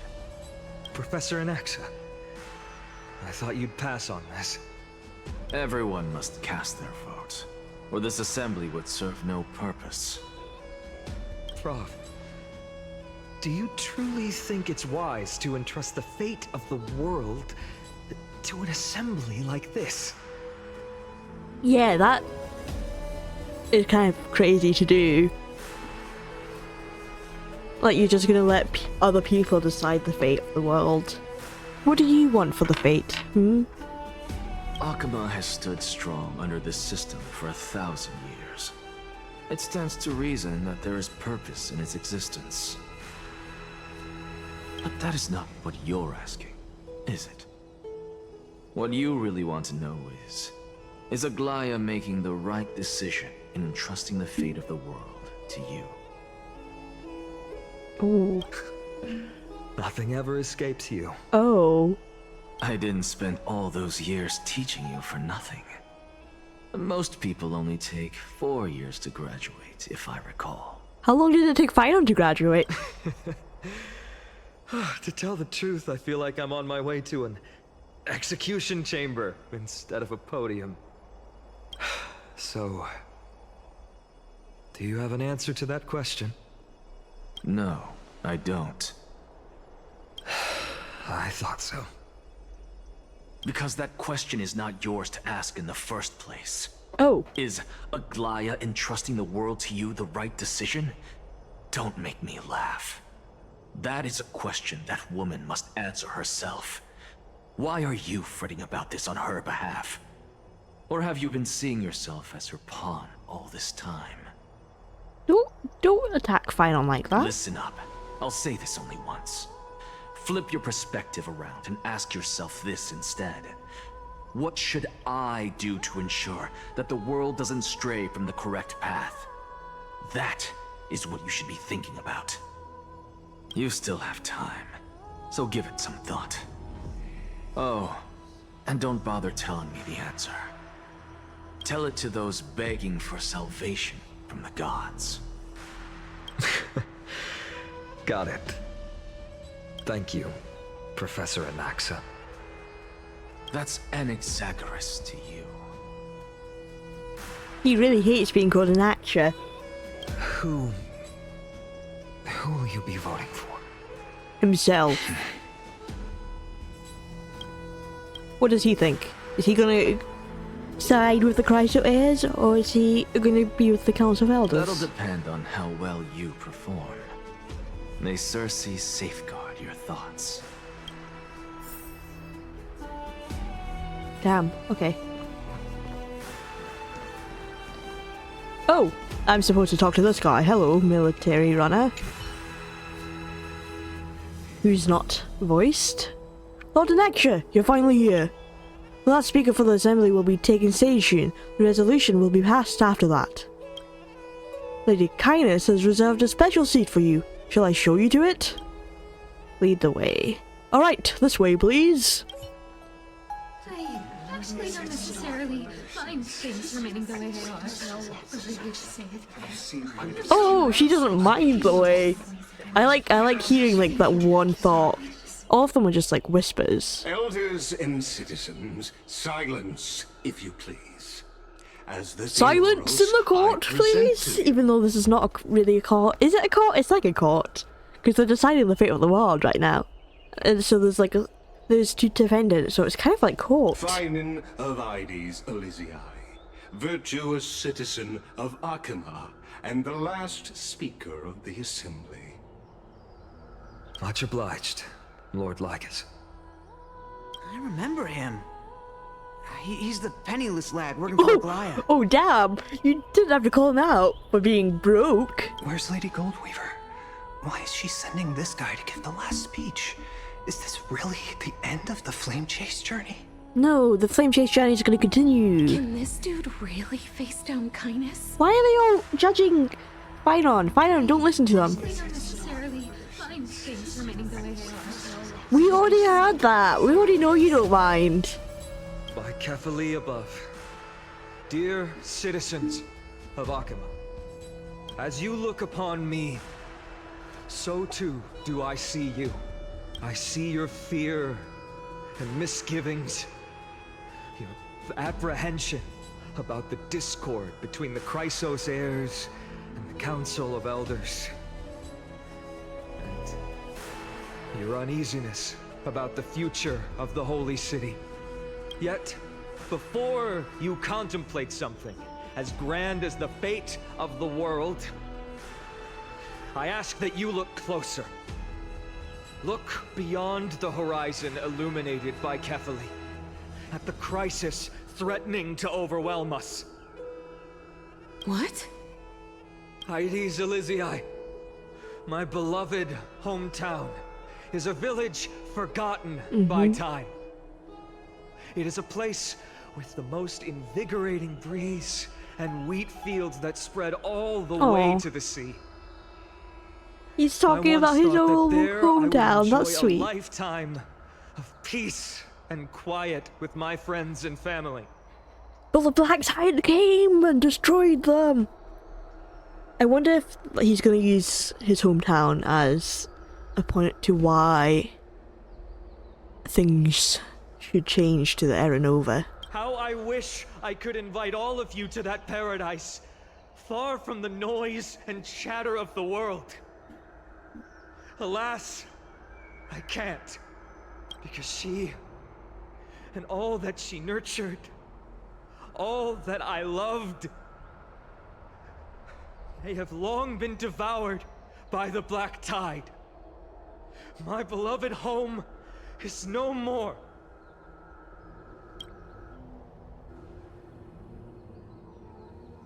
I will never forget the day the Black Tide struck. My father, Hieronymus, fought with a broken sword to his last breath to protect his child. My mother, Aldada, she was ripped apart by monsters. Also, I might live to stand before you here and now. Oh, his mother's protected him. Galba, he was a hunter. But in the end, those arms that once drew a bow instead embraced Piso, his beloved son, as they both breathed their last. No! Oh no! Pythias, the teacher, risked her life to save her students, but a burning beam fell on her, crushing her. Wait! But in the end, those arms that once drew a bow instead embraced his beloved son. That is so sad. So Greek mythology, but so sad.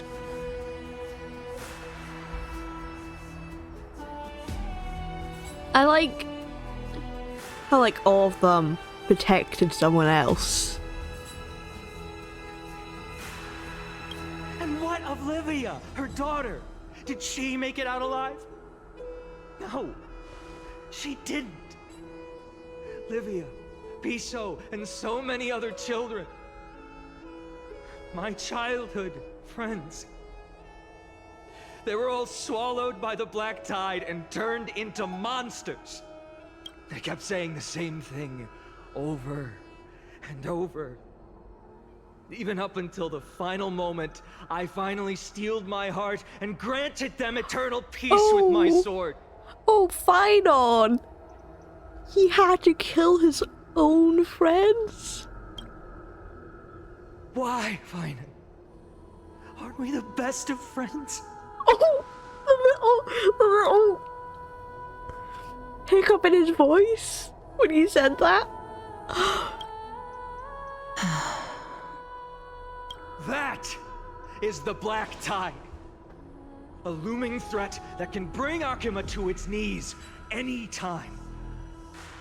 Kindness may have promised that with the 3 Titans of Calamity gone, Akima will return to an era Chrysia once more, but much as it pains me, I must disappoint you. While the demigod of strife has done everything in his power to hold them back, they are still coming. Yeah, he's got to give that shout out to Mighty. Oh yeah, he's completely right. By now, the name of that black-robed swordmaster, the Flame Reaper, has likely echoed throughout the city already. The roaring thunder is a message from the Strife demigod. The Flame Reaper has risen from death, and they hunger for the core flames of the gods. I so want to know more about who the Flame Reaver is.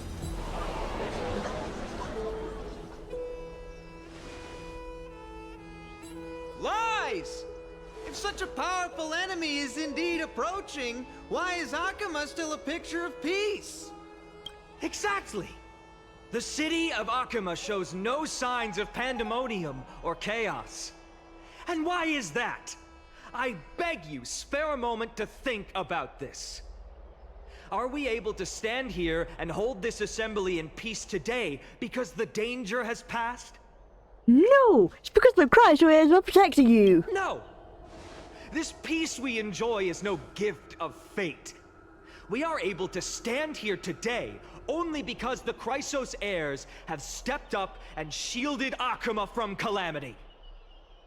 With her golden threads, Aglaya has preserved and continues to preserve these idyllic days that all of you hold dear.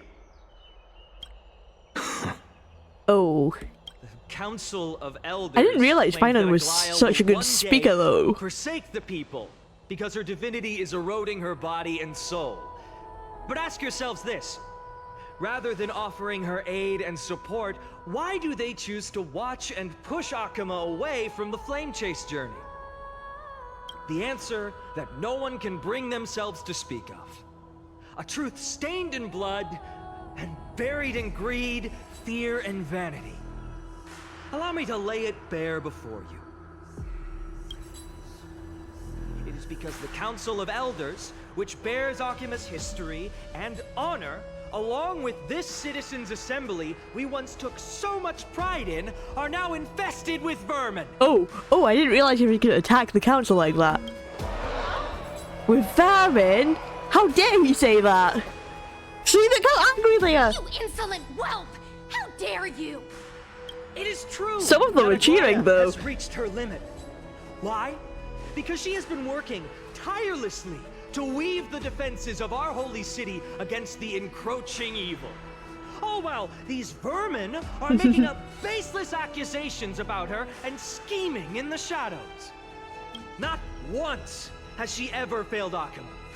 Yet these vermin attempt to tear her They're all apart, looking at her now. tarnishing her name with unfounded allegations.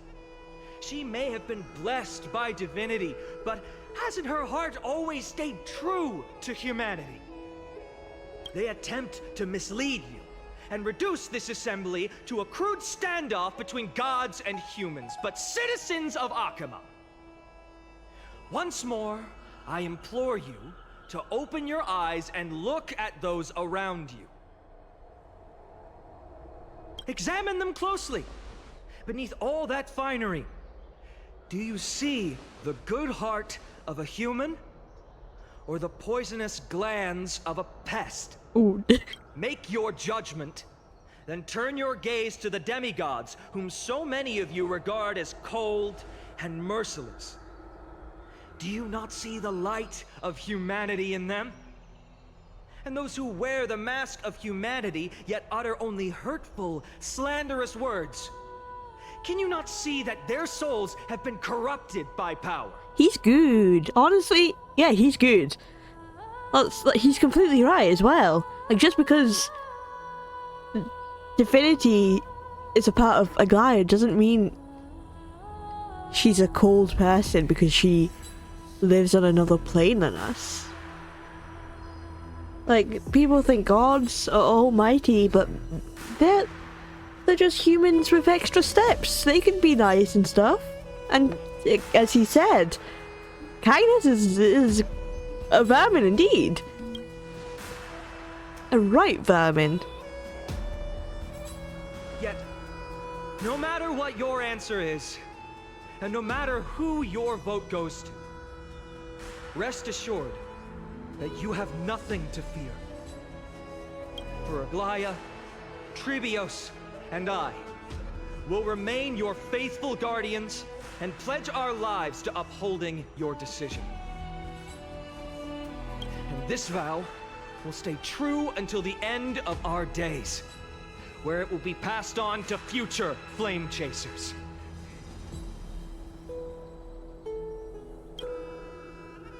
A steadfast and unwavering promise that shall endure through the ages.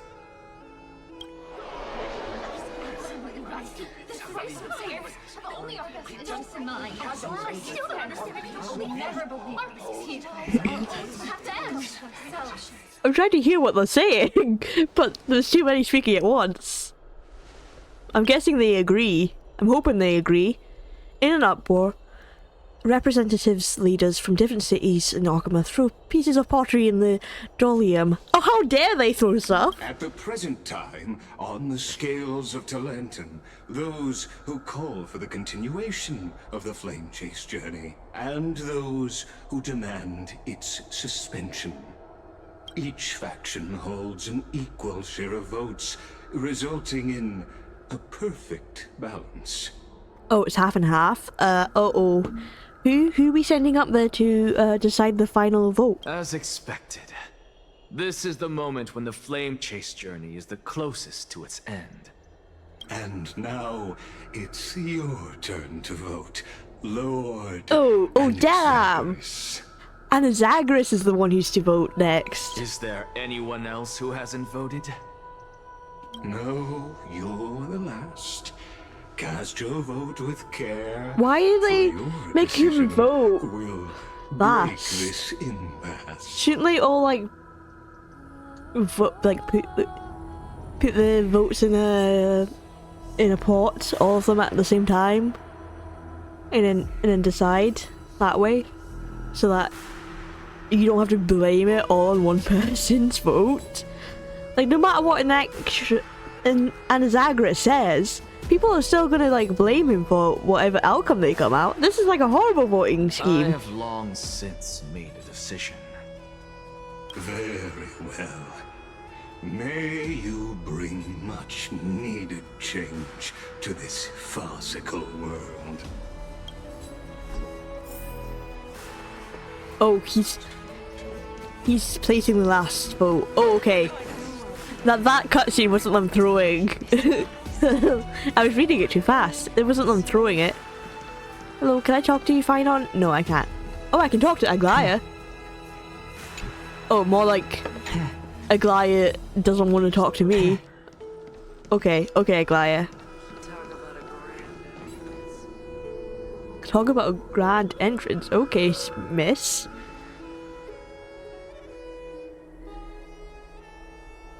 Was he gonna vote? Is he gonna be with the...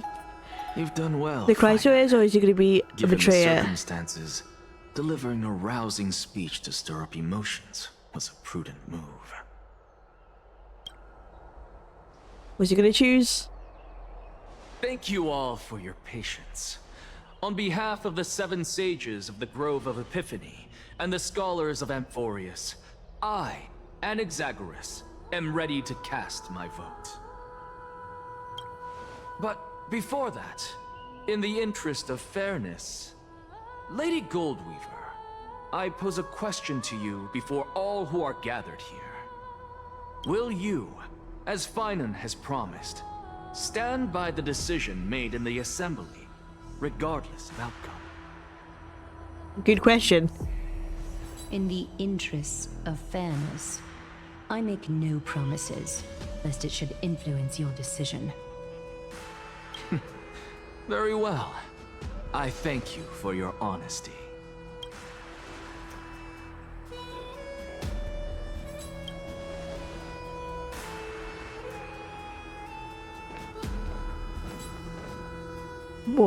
What side is he on?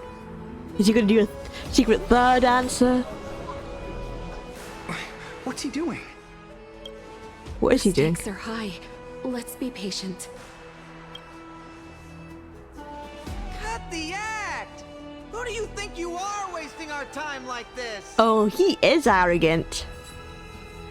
Lord Anaxa, please do not forget that I... Rule number 1. Do not call me a Naxa. Oh. Rule number 2. Never interrupt me. Silence is golden. Yeah, don't call him an extra. Okay, but now the crowd is angry with him.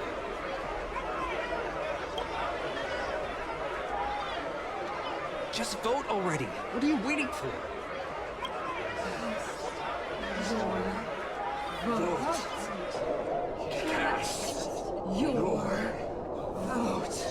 They're so angry. What are you thinking, Anaxia? And Zagreus? I cannot help but wonder, is every hardship in the world something you will exploit and use to your advantage? How else am I supposed to make use of this situation where my body and soul are separated? So you about to die on stage? Oh, Circes.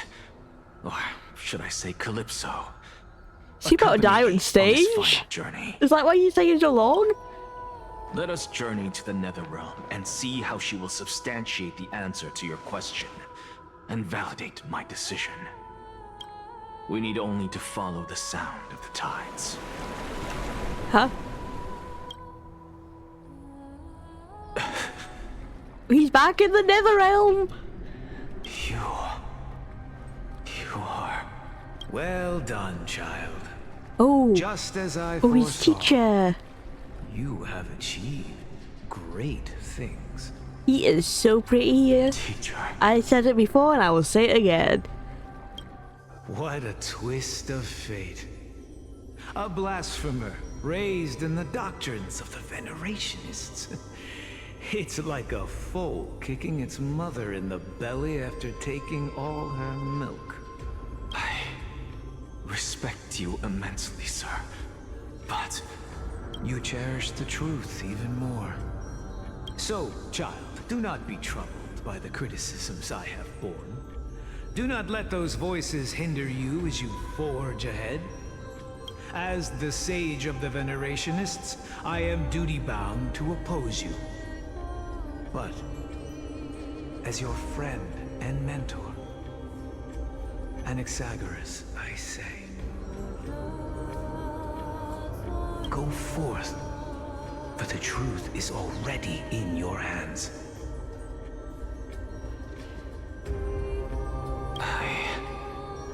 Go forth. I'll keep that in mind. Go now, child. Your lonely pursuit is about to welcome a new chapter. And when you reach the end of this journey, may we meet again with the truth before us. You have my word, sir. May Circes safeguard your thoughts. May Circes safeguard your thoughts. You are right, Empedocles. My lonely pursuit is about to welcome a new chapter. I must be on my way now. May we meet again with the truth before us, Empedocles. What are you waiting for? He's Just cast your vote. dying! Stop yelling at a dying man, okay? Silence! Silence, everyone! Behold, Circes. Here at the center of the world, I shall write the final step of my proof. For this place is but one step away from the truth. Oh, only one step from the truth. Oh, cutscene. That guy was so happy. Professor, I completed the proof you wanted. Oh, he met Castrus in the Netherrealm?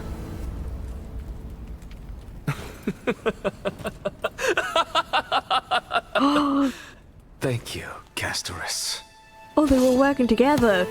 The answer is plain as day. My vote goes to the Flame Chase Journey and nothing else! He's on the Flame Chase Journey side! I have deciphered the truth of this world!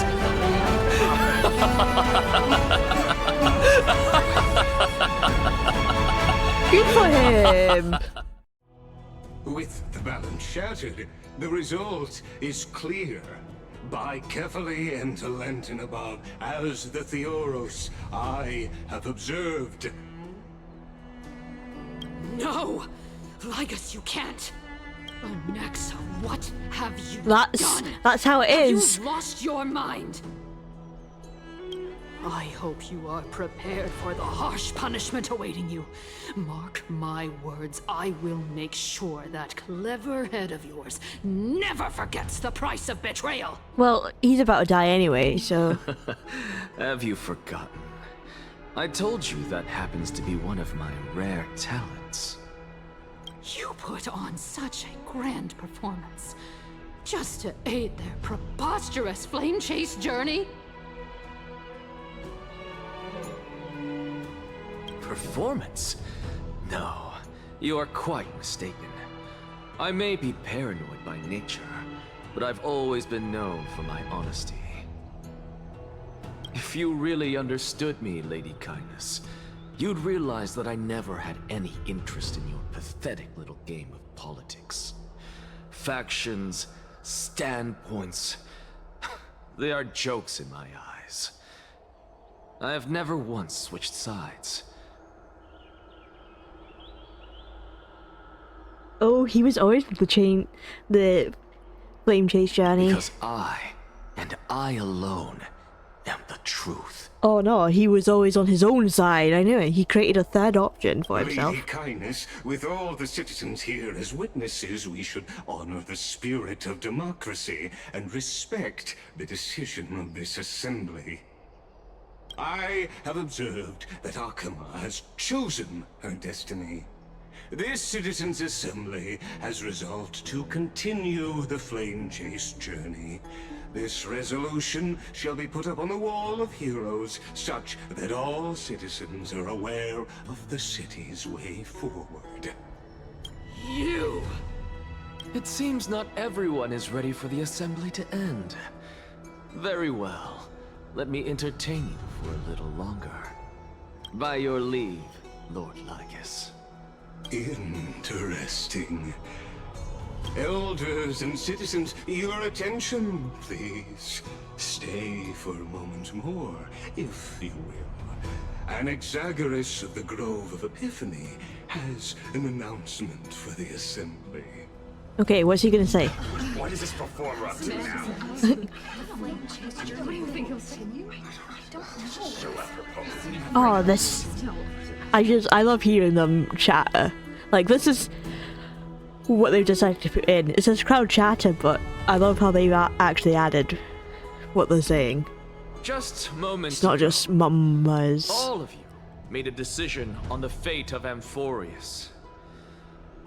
As a supporter of the Flame Chase journey, it pleases me to see the choice you have made. But I regret to say that I still harbor doubts about this outcome. Thus, I hereby challenge this resolution.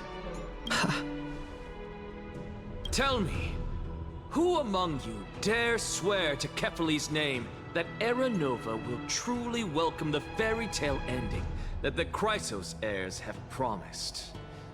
A beautiful new world free of calamity and madness? Nonsense! What is he getting at? A lot of people are saying, what is he getting at? What is an axe thinking? No one? Must I pick somebody to answer? Very well. You, the one acting so wise and profound, in front of all present here, do you dare swear that it will happen for sure? No? Fine. Next. You, the one with ignorance written all over your face. Yes, you. Do you dare swear by it in front of the Titan? What are you trying to do? Useless. You're confusing them, man. Turn, then. With that smug look of yours, you must be confident that the Flame Chase journey is the best course to take, right? Hey! Mind your tongue! So, no one? I see. In that case, fine then. Answer me this. Oh, Finan would answer, Your speech definitely. was filled with such passion just now. How confident, then, are you in making this promise? Professor, what are you doing? Oh, he's still confused as well. Just answer the question, Finan. Let him continue with his performance.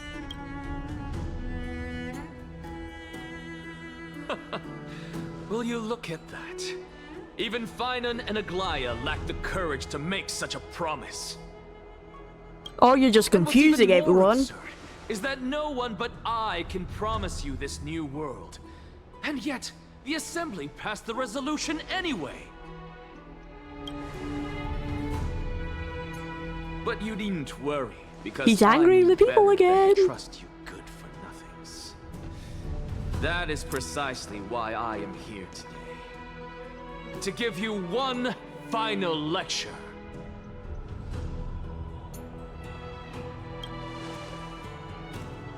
Now listen up and listen well. I, Anaxagoras of the Grove of Epiphany, hereby declare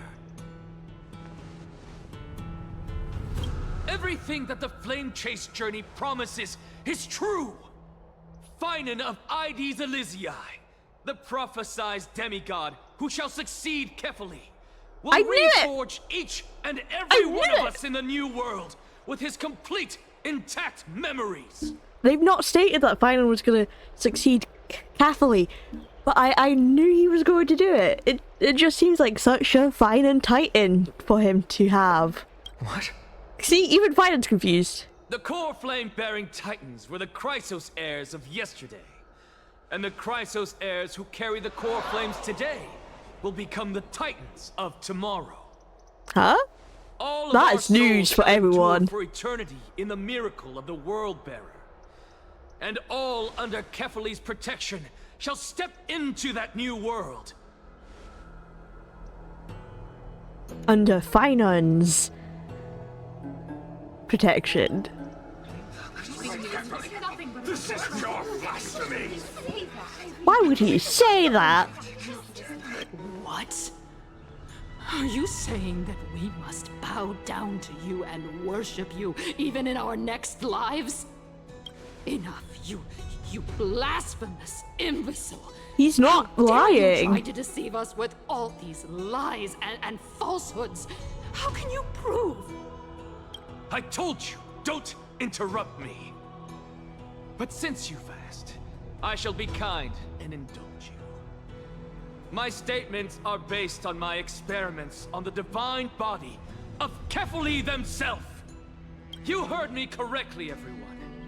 With the tacit approval of Kindness and the Council of Elders, I fused my soul with the god through alchemy and learned the truth behind Era Nova. What is he talking about? Isn't that pure blasphemy? I, the vile, wretched blasphemer, deserve nothing less than death for my sins.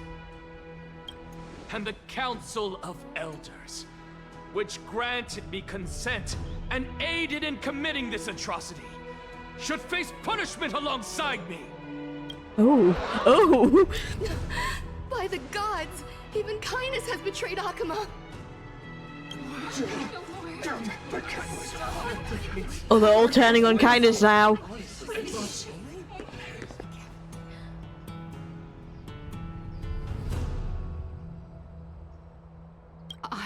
I had no knowledge of his transgressions. He did that on his own. The Council of Elders bears no responsibility for his actions. Oh, but you were on his side. Lord Lygus, as the esteemed Theoros, are you going to simply stand by and allow the Council of Elders to be dragged through the mud? If the accusation is true, I will acknowledge it. If not, my conscience stands unburdened. Lady Kindness, the reputation of the Council of Elders was not built in a day, nor will it be shattered overnight. Repercussions await those who fool the people, and punishment must be meted out on those who abandon their vows. We should respect this beautiful city and her people. You... Lady Aglaya, the Gold Weaver, I humbly ask that you take on the responsibility of overseeing this judgment in the name of the fairness of Talantin and the justice of Kefali. Considering the circumstances, and in accordance with Akima's codex as the only demigod among us, you shall rightfully wield this authority. The honor is mine to bear. How is this permitted? How is this permitted? Oh my gosh. Elders and citizens, silence, if you please. Anaxagoras of the Grove of Epiphany has made his statement clear. As per Akima's codex, I request all present citizens to stand with me in exercising the right of judgment.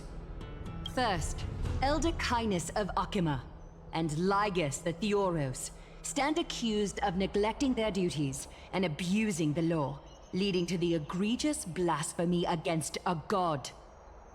In the names of Talantin and Kefali, Akima is to form a committee before the 7th action hour to conduct an investigation and disclose the findings to the public for subsequent judgment.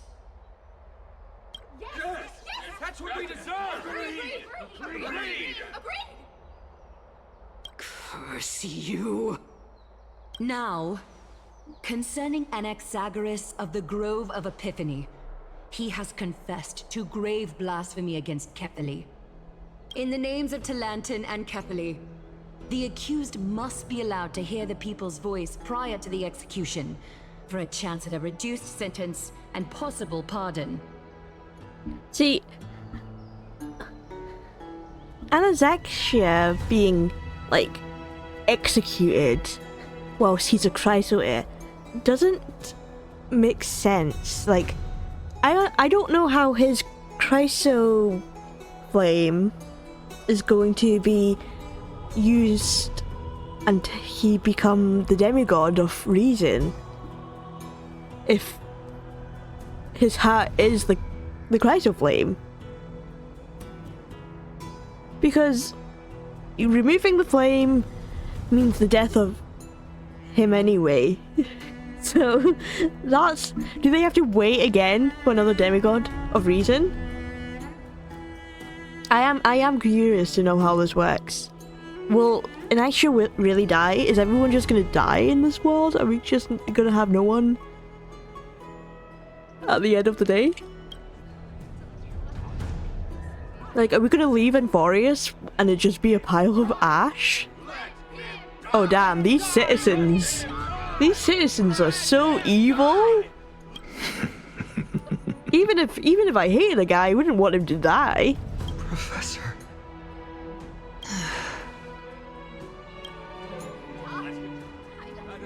It must sound horrible to hear people saying let him die, directed towards you. Like, that's horrible.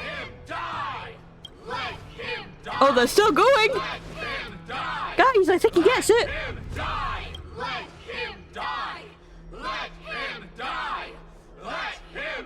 Well, he's dying anyway.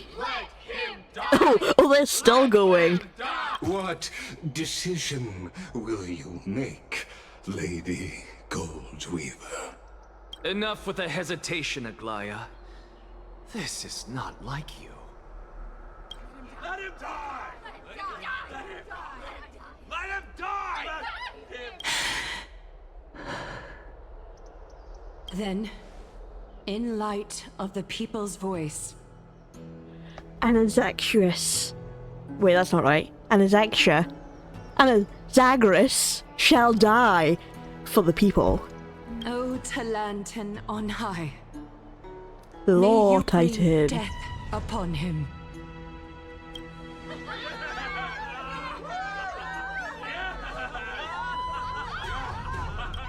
That's sad. Everyone's cheering for his death. Oh, and now we're not gonna witness his death.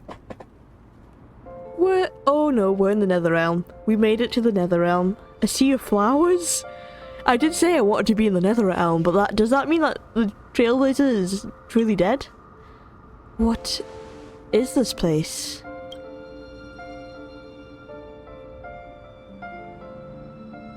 Castris, there she is. Allow me to reintroduce myself. I Reintroduction? Castris while walking among the mortals. And now, I stand as the demigod of death, the living side of Thanatos. Welcome to my realm, where the west wind ends. Does this mean I'm dead? It's a beautiful place. Mom, I made it. My character arc is finally done. No, it is a beautiful place. We shouldn't be joking at a time like this. It is a beautiful place. Every departed soul who has arrived here has expressed the same. Did you know? Every flower here was planted by Thanatos themselves. These flowers were originally both lifeless and immortal, but in the first rain brought by the River of Souls, they were given new life, flourishing as the bearers of countless souls. And it is my duty as the Master of Death to tend to their well-being and foster their growth in this serene haven.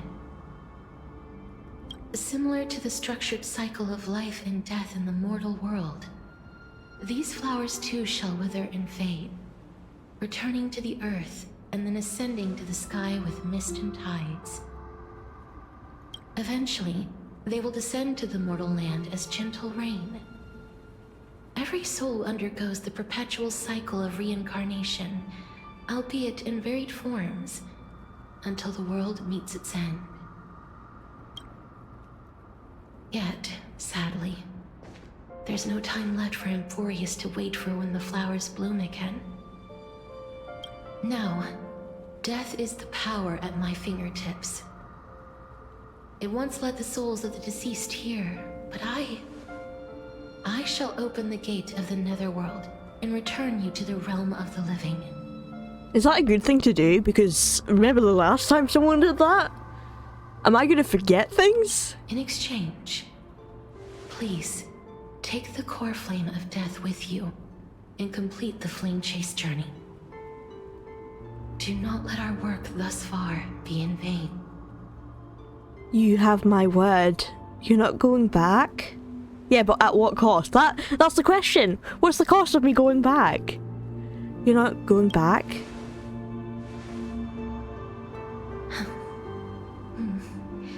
Just like the other demigods, I will stay here and embrace my destiny. Does she not have to do her trial? She has to come back and do her trial, then come back here.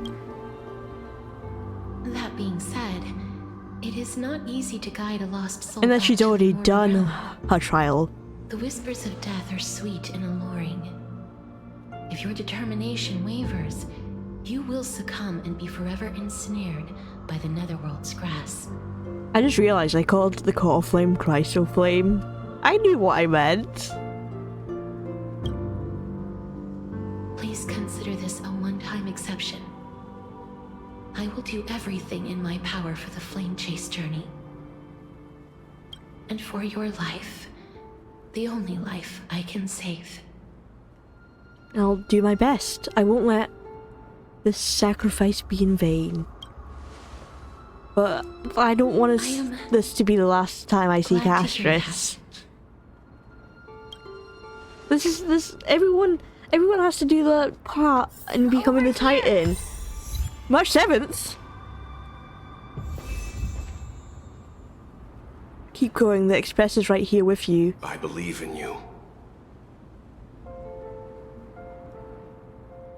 Oh, that's my life flashing before my eyes. Oh, I'm walking. I didn't realize I was walking. If I was walking, I would have started walking much faster.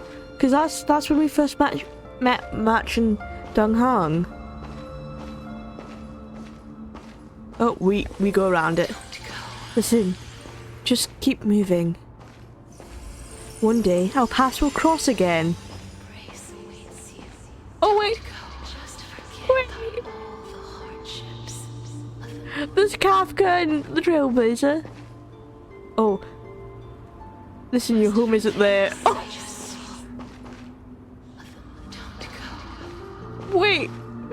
Okay, they don't want me to be on the flowers. Lift your chin up high. Step forward with us to war tomorrow. Aww. Trian, Hyacinth, and Aglaya. That's right. Keep your eyes on the dawn. This is so sad. Oh.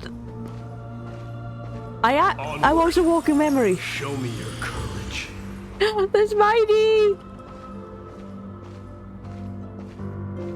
Partner, we shall become heroes together. Partner. Oh, I love when Python calls me partner. Bye bye, partner. We will see you soon. Oh! Oh no! Oh no! Oh, that's the Trailblazer's death like we saw in the last patch. Oh, is this gonna happen now? Is this my soul being returned? Finally. Oh, that's so sad. Thank you, Castris. Since I've already made it to the end, maybe I can have one last glance at the sea of flowers. Oh, I don't like the red text! The 5 options of don't turn around, keep looking forward. That is determination right there. Acheron! That's why it was red text! Oh, it's not voiced. Fear not, as a touch of red will be awaiting you at the end of the path. I wasn't expecting to see Acheron here. Hello? No wonder the text was red.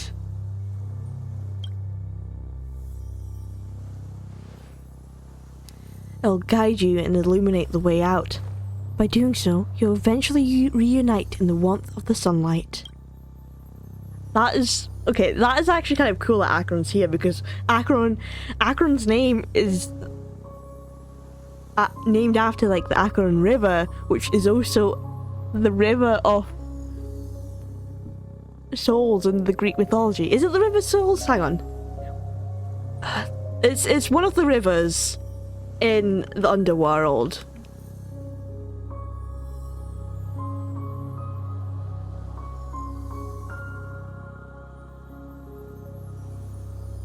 I spelled Acheron wrong and it thought I was talking about another river.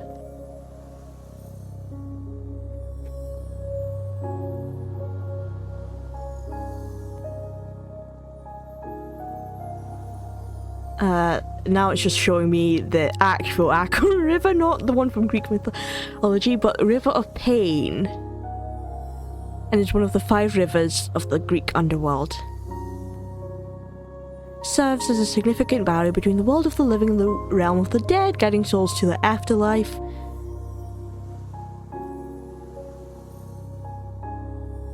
So that's probably why Acheron's appearing. It is a way of her guiding me back to the land of the living. Okay, now my life is flashing before my eyes. What's this? What in the world are these shadows and voices? I'm seeing everyone I care about. All of this is proof that you once lived. Hello? Your soul, your memories, the years you've journeyed through, and the path they revealed, leading you back home. So, continue onward. Do not stop moving forward, and do not let her sacrifice and the support of all who have stood by you. I'm not letting her sacrifice be in vain. Not at all. Over here, friend! Oh, ma'am!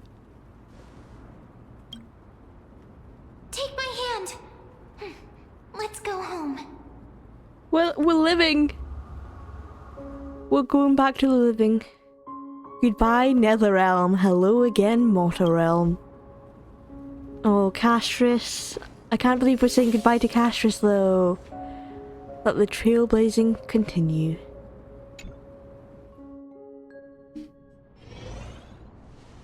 Oh, there we go. Back where we left off. I'm back. At last. I knew you could do it. Oh, so this is me fading back into the Mortal Realm. Your soul is still perfectly whole. As if some kind of force is trying its best to keep it together.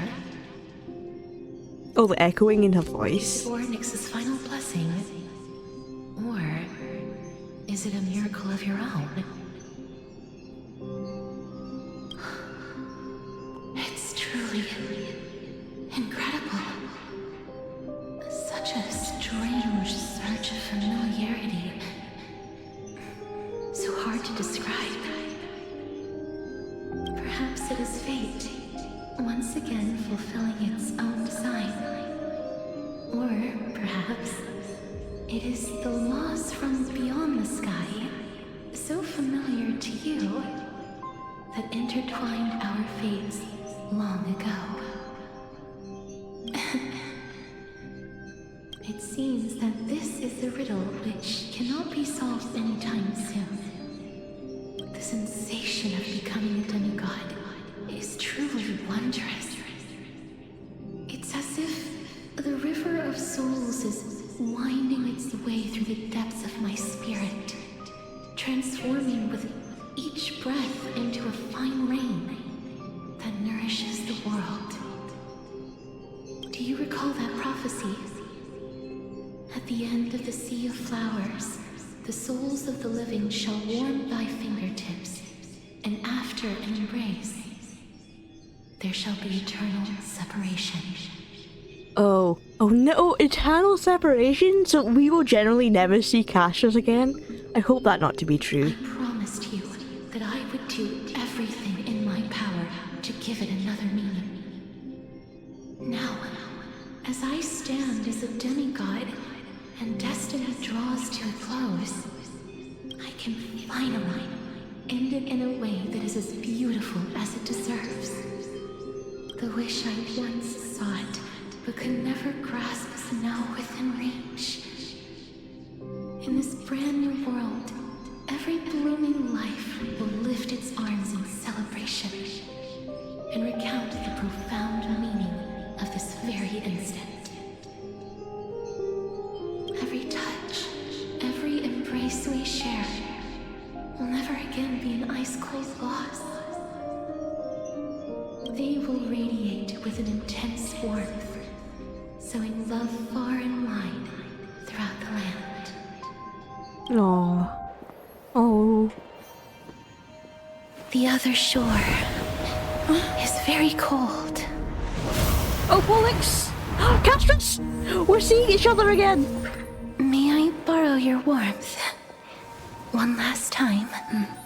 Are we... We're hugging! Thank you. Are we hugging? It's for fulfilling this wish of mine. Is our cast no more then? The place I'll be going to is what humans call the Land of Sorrows. But with this heartbeat and the residual heat of this embrace, I shall turn the Netherrealm into a gentle place of rest. Oh! That was insane symbolism there.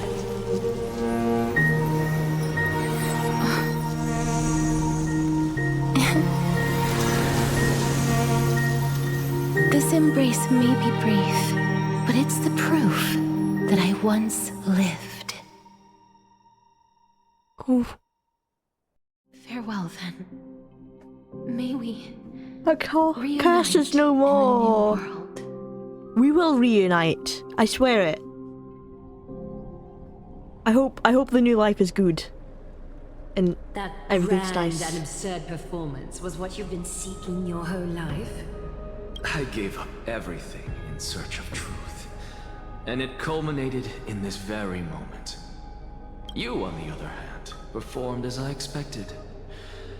You did not hesitate when you saw the chance to attain power. It's as if you... Crave power, like a fly craves rot. Those are your words, not mine. She needs that power. But what you said at the end, did you already know what I had planned for Thainan? About Thainan taking Kefali's place? I may have lost an eye, but my vision is clearer than anyone else. You've nearly exhausted your humanity. You're no different from my current state as a walking corpse. That's true. I've long since burned to ash over the past 1,000 years.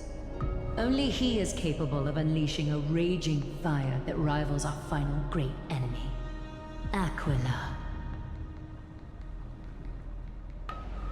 Oh yeah, Aquila's gonna be hard. So, Sky Titan. This is our last chance. How about we let go of the bad blood between us? May I You resonate wish. with your core flame, Aglaya? Please do. That's impossible. To persist with your soul thinned to such an extent. Her soul is thinned. Just as you fight to lug your corpse onward to complete your unfinished goals, I have my own reasons for doing this. So Aglaya is also at the end of her life? They're all Until dying on Thainan me. grows into his position as the prophesied leader, I must continue to lead everyone on the flame chase journey.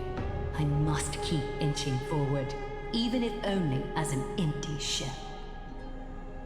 I've long predicted this was the case, but I didn't think you'd already lost so much. How ironic. We would have avoided so many misunderstandings if you and I had just spoken this candidly before. But casting aside our ideological differences, there is one thing you and I agree on. Thainan. Thainan? Yes. He was born to be a hero. He understands the hearts of the people, and He was born to be a hero. say he is a far better leader than you.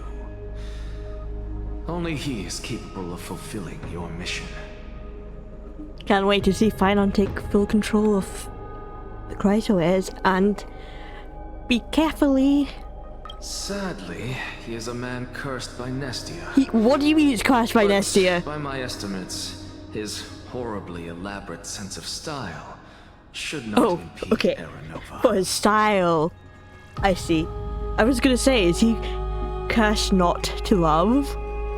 But I suppose Nestia also has like the thread of fate and style and fashion. So when he's cursed by Nestia, it means his fashion sense is not good. No, I like Thailand's fashion. Congratulations are in order. We found common ground at the very end of our destined paths. Aglaya agrees that Thailand does not have good fashion sense. When you put it that way, it makes me want to take back what I said. Oh, I love them. He does not want you to agree with him. Aglaya! Thailand! I'm back, I'm alive, hi! Come welcome our great hero reborn from the ashes. I hope he didn't hear your earlier assessment. It wouldn't be the first time I criticized him. He doesn't know they're talking about A him. man should be aware of his own does he? shortcomings. Huh? What are you saying about me? Oh, core flame of death. I brought the core flame of death. I guess I just have to. I'm gladdened by your triumphant return. Thank you, Aglaya. Dang Hung, why haven't you said anything? Are you glad that I'm alive? Dang Hung should be the gladdest that I'm alive. But I don't see Castris among your number. Aglaya, I'm sorry to say, Castris has stayed behind. It looks like she not only helped me prove my theory, but helped you fulfill your mission as well. She finally understood her origins and completed her trial. She'll always be at our side. Yeah, she completed her trial. I suppose she would have completed the trial she was given hundreds of years ago. She might not have been able to change her fate, but she still wrote the final verse of her epic herself. Trinen, please recite the prophecy for us. Trailblazer, please surrender that scalding cool flame for us as well. Okay. You are the only life she ever saved by her own hand in her 1,000 years on this earth. I believe no one is more qualified for this noble task. Let the ceremony begin. We're handing in the core flame.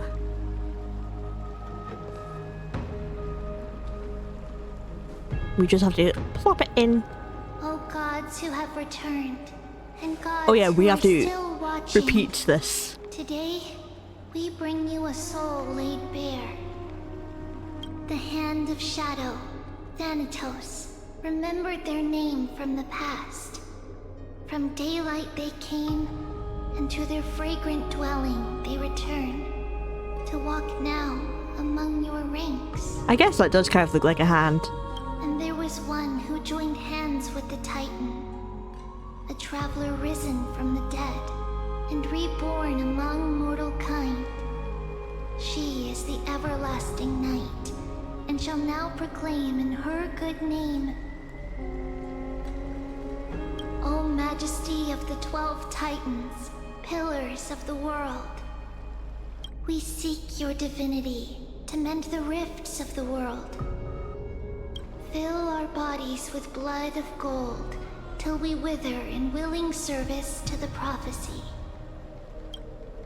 Step forward, trailblazer from beyond the sky, and together with us,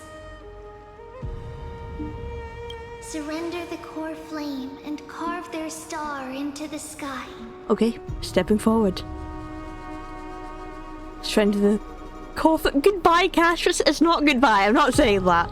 Surrender the core flame. We're not saying goodbye to Castrus.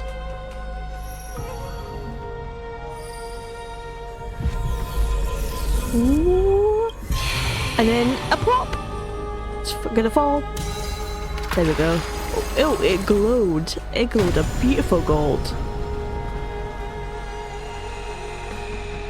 So we just have like 3 core flames to gather.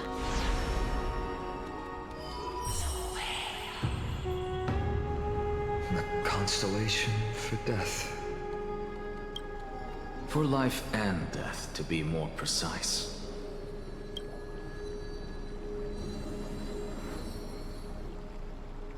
Look, it's Castrus! See? I said it. I said we would not say goodbye to her. And she's blue. She's not gold like Mighty. Is that Castrus? Is it Castrus? No, it's only a divine Oh, echo. okay. I think she's here for the trial. I was gonna say, it doesn't look like Polixia. So that's why I was like, it's Castrus. But it's only an echo.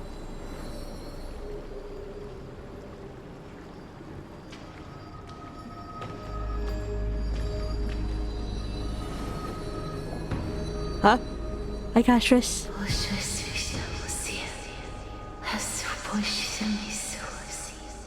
What's she saying? Why can't I understand her? I want to understand her.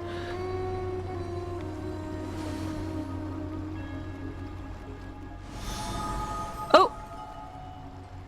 Oh, and now she's gone.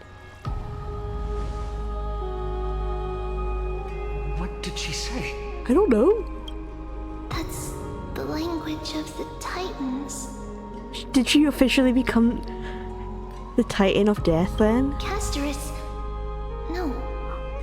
The Titan. Oh! It's gold! She's officially the first Chrysoid to become a Titan. They said have illuminated the cold shadow of death. Onwards. For your path to the future is bright and its flame eternal.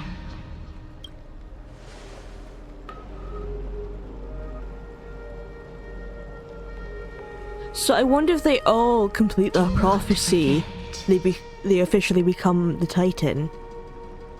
Because is that the first prophecy to be completed, like properly?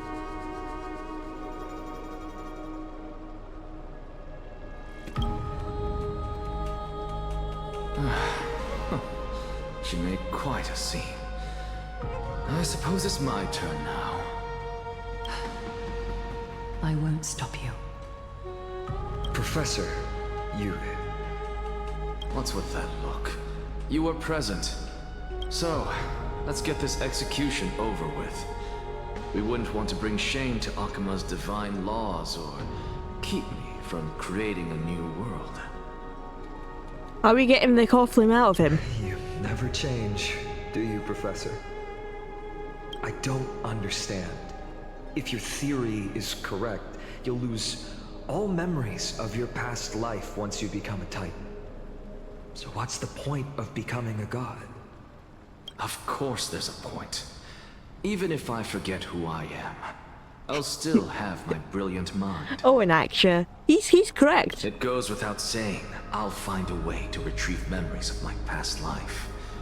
Besides, I still have you, don't I?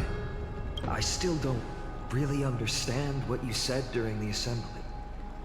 Even if it were true, things reforged from memory could never be the same as the original anyway.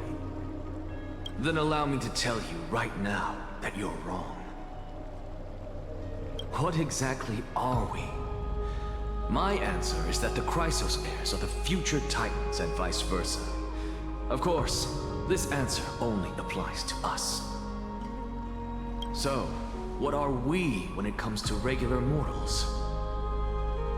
The very essence of the world, our souls, are tiny invisible seeds that hold records of each person's memories of the world. And we are the buds that sprout from these seeds to grow into great trees. Is that what new sporism means? Correct. Once our physical bodies are born, we become new extensions of the world. From there, we plant our seeds into someone's memories, and then scatter them into the hearts of countless people in the future.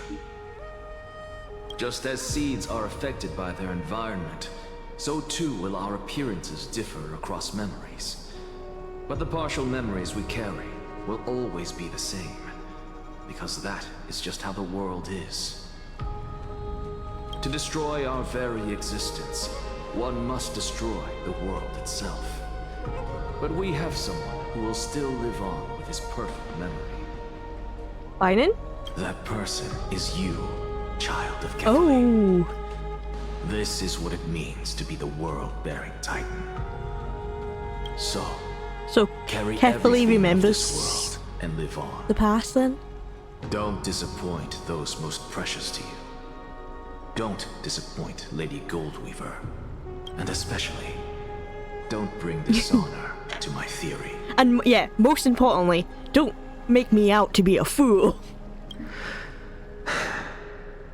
Anaxa, I swear to you, I'll lead everyone to our reunion in the new world. Good. That Good is stuff. all I have to say. Farewell, everyone. May we meet again in the next life. He's becoming a Titan as well. Great performer. May Cersei's safeguard your thoughts. Never get attached to anyone in Emphorius. Salute him in the same way. May Cersei's safeguard your thoughts. I sure hope that everyone, that we finish the Flame Chase journey and everyone is reunited. Are you satisfied, Honorable Titan? Very. I hereby swear I have borne witness Anaxagoras of the New Sporists and the Grove of Epiphany has successfully overcome the trial of reason. Thus, I shall confer upon you these words. You shall transcend the peaks of purity and return to corruption and hardship. Oh, so that's a god's prophecy. It sounds like you just rephrased my past, present, and future. Ah, Circes. Is that all you've got? Well, you've already transcended the peaks of purity, and you were never the type to give me any leeway. That is true. But I do still have one question. Which would be? I knew it. What is it? Maybe we're thinking of the same thing. As you've so boldly stated, we and the world itself live on through the memories of others. If that is the case, whose memories did the very first new spore sprout from? How should I know?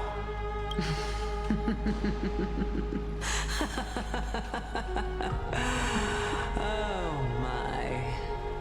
But since we are both equally curious, we should allow the children of humanity who come after us to investigate in our stead. Oh, is he gonna rip out his core flame right now? Rejoice, Circe. Oh! Oh, she's soul now! The new world with your soul! And now, oh, he's vanishing! objective is complete. That is all. Oh, he disappeared! Uh-oh. Oh no! They're all dying on me! Every time! Thankfully, she's still alive. And March might die on me too! Hey, you can't just kill Anaxagoras off and then teleport to March. Almost dying. Still alive, but almost dying. Oh my god. The way he just vanishes? See? They're all going to die. I have a feeling that Hyacinth and Cypher will be next because it's there. They're in the next update. So they're probably going to be the next demigods to die. Maybe Aglaya will decide that it's her turn to die. Considering things are getting weak for her. But at least March is alive. I've been worried for her. Was March 7th also in this condition when she was first rescued by the Express? She was an ice block, yeah. Her condition was very similar. It's just that at that time, the Express did not have a memo keeper who could diagnose her condition. But she still woke up naturally. Looking on the bright side, that might happen this time as well. When March awakened from the ice, her memories were completely wiped clean. I want to prepare for the worst and prevent something like that from happening again. Yeah, what if she forgets the Trailblazer and stuff? Can you share with us your hypothesis? I do not have Hypothesis? conclusive evidence, but judging by her current condition, perhaps March 7th's memories have been hijacked. Hijacked? Like someone's in there stealing her memories? Hijacked? Think about it, Miss Himiko. What will happen when someone loses their ability to remember? I'm not a biologist, but I hear that there's a species of fish on Von Wack that have the memory span of less than a second. If it forgets anything that occurs in the very next instant, perhaps something similar will happen? Unfortunately, short-term memory is an entirely different concept from the inability to remember. Perhaps it is difficult for you to imagine, but an individual who has lost their ability to remember turns into nothingness. Nothingness? The belief of the Garden is that everything in this universe can be interpreted through memories. This is the driving force behind the continuance of this path. No one much to The forget. past is made up of memoria, while the future is a possibility that will eventually be converted to memoria. But the present, it doesn't really exist, and it's only an abstract expression. Therefore, when a person is affected by the path and loses their ability to remember, their physical form will also be affected. These ice crystals are a manifestation of that. So she's affected by her path. Miss Black Swan, there's one thing that I haven't looked into deeply until now. You've guided us to Enforius but refused to tell us your true intentions. Collecting memories is simply not a convincing answer. Is Miss Himiko suspicious of me? I think she is. I'd be suspicious of you too. Why are you here? I mean no offense. I'm merely speculating, but I'd appreciate your honesty if possible. In other words, now is the time for me to Tell me prove why my you're here. innocence. That's not a problem, of course. The true reason behind my intentions is that Enforius holds special significance. For some memo keepers of the Garden with extremist views, it is a perfect example. Is it because of the reincarnation within it? Perfect example? A world that can only be seen through the Garden's mirror means that memo keepers have the right to keep the world in their private collection. If those pathstriders of remembrance were to uncover the secrets of Enforius first, they might unleash their wild ambitions and remodel more worlds into a similar form. Oh, make more Enforiuses, where people die all the time. So the reason you did everything you could to convince the Express to come to the Star Zone is just to uncover the secrets and foil the plans of these people? I chose to remain quiet before, because I did not want to involve you in the Garden's internal conflicts. So they want to stop the reincarnation happening? The Titans' reincarnations and then the repetition of their life? Remodeling a world is no easy feat. These extremists likely aren't just simple pathstriders. Do they wield the power of emanators? You can be even bolder with your guesses. The people that I'm talking about, they aren't just individuals.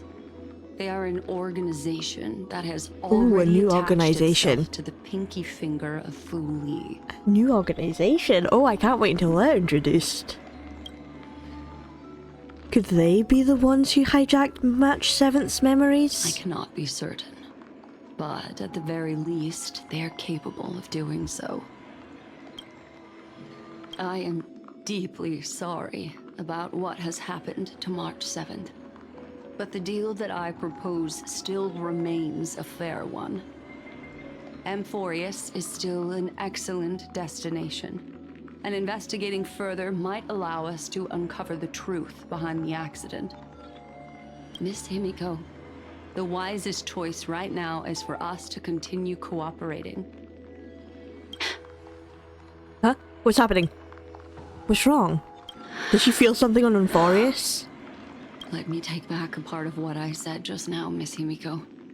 Although we indeed struck a deal, it seems like I have involved you in some unforeseen danger. Uh-oh. Oh no! What is she feeling? Has something changed? It's Fu Li. Their gaze has just swept across Enforius. Oh. Oh! Oh, how interesting. Okay, now Now Herta is here. I never expected a mere memo snatcher to be actually hiding so much inside her head. What's even more interesting is that the word Amphorius has appeared in her subconscious. This lady seems to be having fun.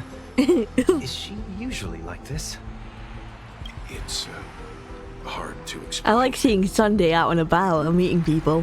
What are you two whispering about? Has it not occurred to you that I can hear everything clearly? Please pardon me, Madam Herta.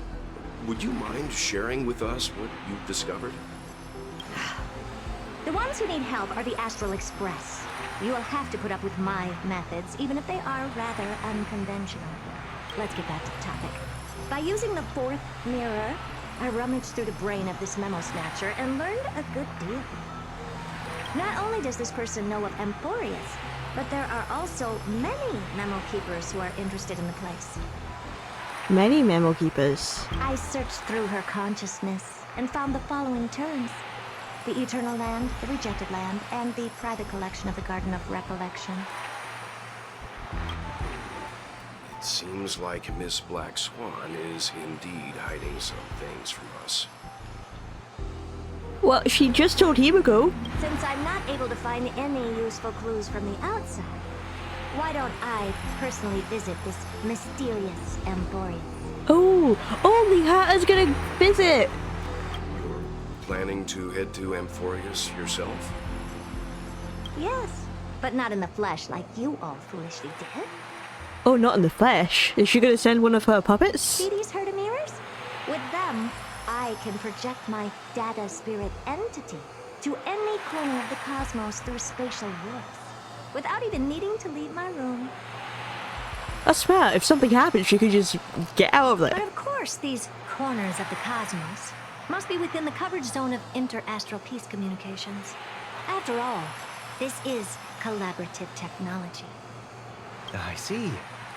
You do seem like the more indoor type. Sunday, you're not supposed to say that out loud. Although that star zone is not within the network of the IPC, the Express itself can serve as a signal station. Come, give me the astral chart coordinates. Then, sit back and enjoy the show.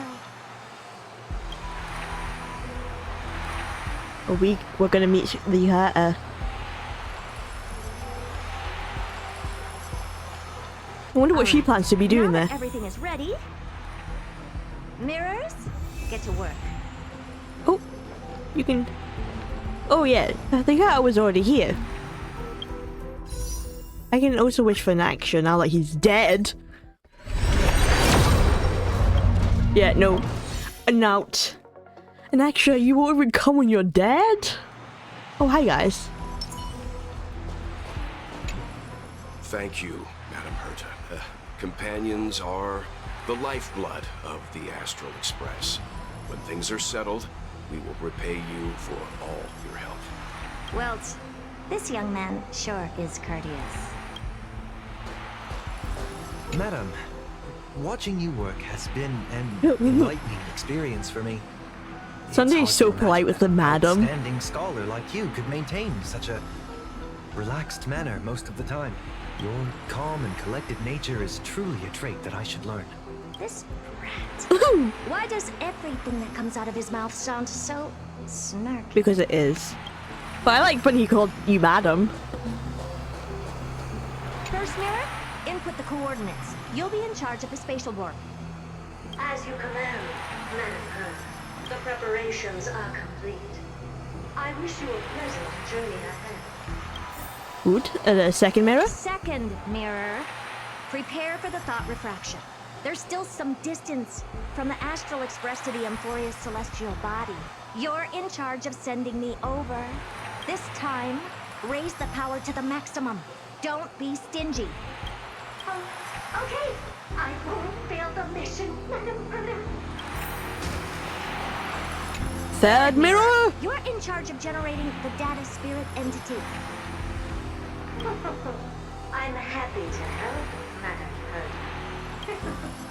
What kind of appearance are you planning to use this time? Good question. Let me think. I'm surprised does just say Herta here, not the Herta. Just use my own appearance. There's no one there that'll recognize me anywhere. As you wish. I might recognize her. Huh? I wasn't gonna go to the fourth mirror. Okay, I guess I go to the first mirror. Preparation of the data spirit entity complete. Thought refraction at max power. Excellent. The first mirror. Let's get going. Have a safe trip, Madam Herta. May your journey yield good results. Coordinates input complete. Preparing to activate spatial warp. Destination: unknown celestial body. Amphorius. Spatial warp countdown. 5, 4. I wonder where she's gonna appear. 2, 1. Warp activated. Oh! So that's Amphorius? Its appearances. I really do like the infinity loop, and that makes so much sense that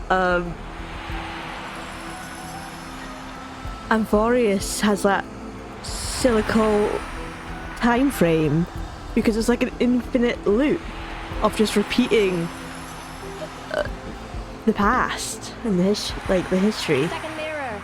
Prepare for thought refraction. It's time to send me in.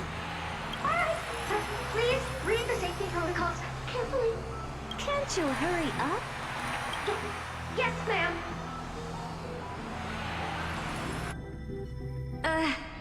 I didn't expect it to be so turbulent. I Oh? should have asked the second mirror to use slightly less power. Oh! There's us. Why is the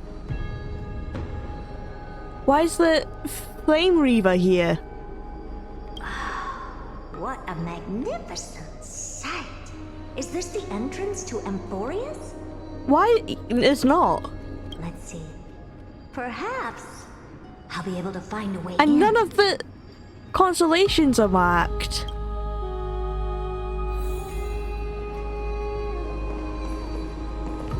What's this? A statue? It's ugly. I don't like it.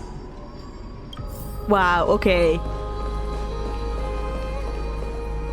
Oh, I finally found your traces. How esteemed must you be for the great Herta to come out personally? When we return, get ready to become free labor for the simulated universe for Damn. the rest of your lives. She does just want me to be doing the simulated universe for her. How rude. Yeah, why is the Flame Reaver here? What's this? How creepy. Oh, it moves? Who are you trying to scare? It's either a projection or a fake. There doesn't seem to be much to take note of. Now then, how am I going to get into Amphorius?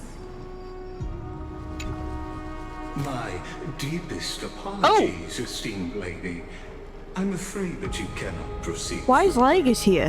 Who's there? You visit, although not part of my calculations. Why is Lygus here? Surprise. It's This is Lygus, right? Preparations are not yet in place to receive you with the hospitality that someone of your status deserves. Are you not going to answer my question? Who are you? I have many identities, and I'm going to have even more in the future. But if you just need a form of address, you can use my common alias, Lycurgus. Lygus. All right, Lygus. But you can't possibly think that I'm just asking for a name, can you? Yeah, what exactly are you doing here? Regrettably, I do not have the authority to share more information. However, standards are always flexible. While not violating the ultimate agreement, I'm able to disclose this piece of information. As you thought, this is the entrance to Amphorius. Now, please, kindly turn back. Amphorius is not a world that you should be involved with, regardless of what kind of magnificent achievements you have accomplished. This place will not open its doors so easily. You seem to understand me very well. Then you should know that I have no reason to listen to you. Your reaction is completely within my calculations. Despite my long years as a watcher, it seems like my assessment of human nature still remains accurate. From you, I'm able to sense a beautiful desire for knowledge. But my answer remains unchanged. Madam, it is with the utmost goodwill that I suggest you return to where you came from. Let's assume for a second that I'm not so well-mannered, and that I insist on uncovering the secrets hidden behind you, Mr. Lygus. How do you plan to dispel this notion of mine? Within the scope of the alternate agreement, there are 178,244 logic chains at my disposal to convince you. That's a lot. After filtering through them, I have determined that I only require 3 to attain the results that I desire. Oh? I'm all ears. I wonder what he's saying. For reasons that cannot be disclosed, Amphorius is a completely isolated celestial body. Apart from me, no one else will be able to help you enter. That's not a good argument. Second, if your plan is... Yeah, she can just force herself in. Alluded to previously, to force me into cooperating by showing hostility, do know that, just like you, I have basked in the gaze of the erudition. I stake my honor, and assure you that, in the worst case scenario, our mutual destruction will be inevitable. How does he know about the erudition? People of Amphorius aren't supposed to know about the eons. Oh, no wonder I couldn't find a back door. When I did a scan of our surroundings, the safety protocols on you are comparable to Screwy's. How interesting. I assume that you still wish to hear the 3rd logic chain. Of course. Why wouldn't I? 3rd, even if you exhaust all your means and find a way to break through, you will surely give up once you understand the consequences of your actions. After all, throughout your long life, as much as you'd hate to admit, your conscience has played a crucial role. What a brazen robot. You think that you can actually understand me through your paltry calculations? But since you put it that way, why don't you tell me what these consequences will be? It concerns the 3rd path that is entangled with Amphorius. A path that you and your friends still very much lack understanding of. The destruction.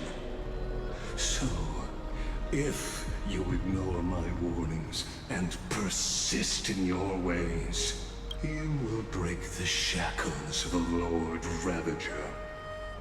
And when that happens, their fury will engulf the cosmos. How does Lygus know all about the Eons and Lord Ravengers? Like, I thought they were unaware of things beyond the sky. What makes him unique? And that's the end! So many questions!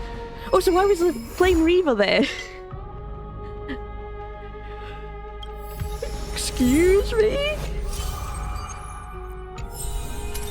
more for the book. And this must be the reason. So I'm assuming one of these is going to be the sky.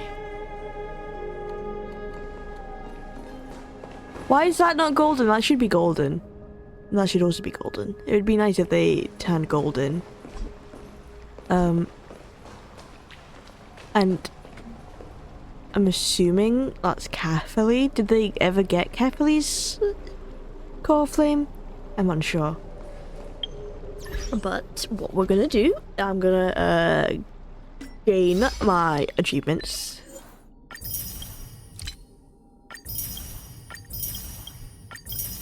Wonder if I have enough to pull for the dead and extra. Hoping that no one accidentally jumps into my stream when I'm talking about how he's dead. And I spoil them. They should not be watching this if they haven't played the stream. Not the stream. If they have not played the Trailblaze mission themselves anyway. The spoilers. This personally annoys me. Why did they get rid of the wish? I know it doesn't matter about wishing on the standard banner, but I still like my wish. Okay, we're going to go and read some of our book. See what we have. See who we have. I saw you were smiling when I got here. Ah, is it because it's your day off? Got it in one, didn't I? Oh, it is my day off. Praise be to days of rest. Mystico, I can only imagine how hard you usually work, so let's shout it out loud together. Praise be to days of rest. Right. So, I should be able to get some Stellar Jade. So, hang on. Let me see. I've got 2 to uncover. This is not 2, this is 3! Hyacinth! We get to read about Hyacinth. Very nice. I saw someone say that a Hyacinth should be a 4-star, but honestly, I understand why all the characters are 5 stars because they're demigods. And they all play a really important part, but people like Hyacinth should be a 4-star because she's not as important as Firen, but just you wait until the next update. We are going after her core flame next. She's gonna play a major part in that. Okay, but let's see what her story is. In the courtyard, Healer of Light, Hyacinthia. I've always said Hyacinth is gonna die because she's named like after Hyacinth, who dies. He dies in Greek mythology, but clearly everyone's gonna die. Anyway, let's read her story in the courtyard. Let's find out more about this girl.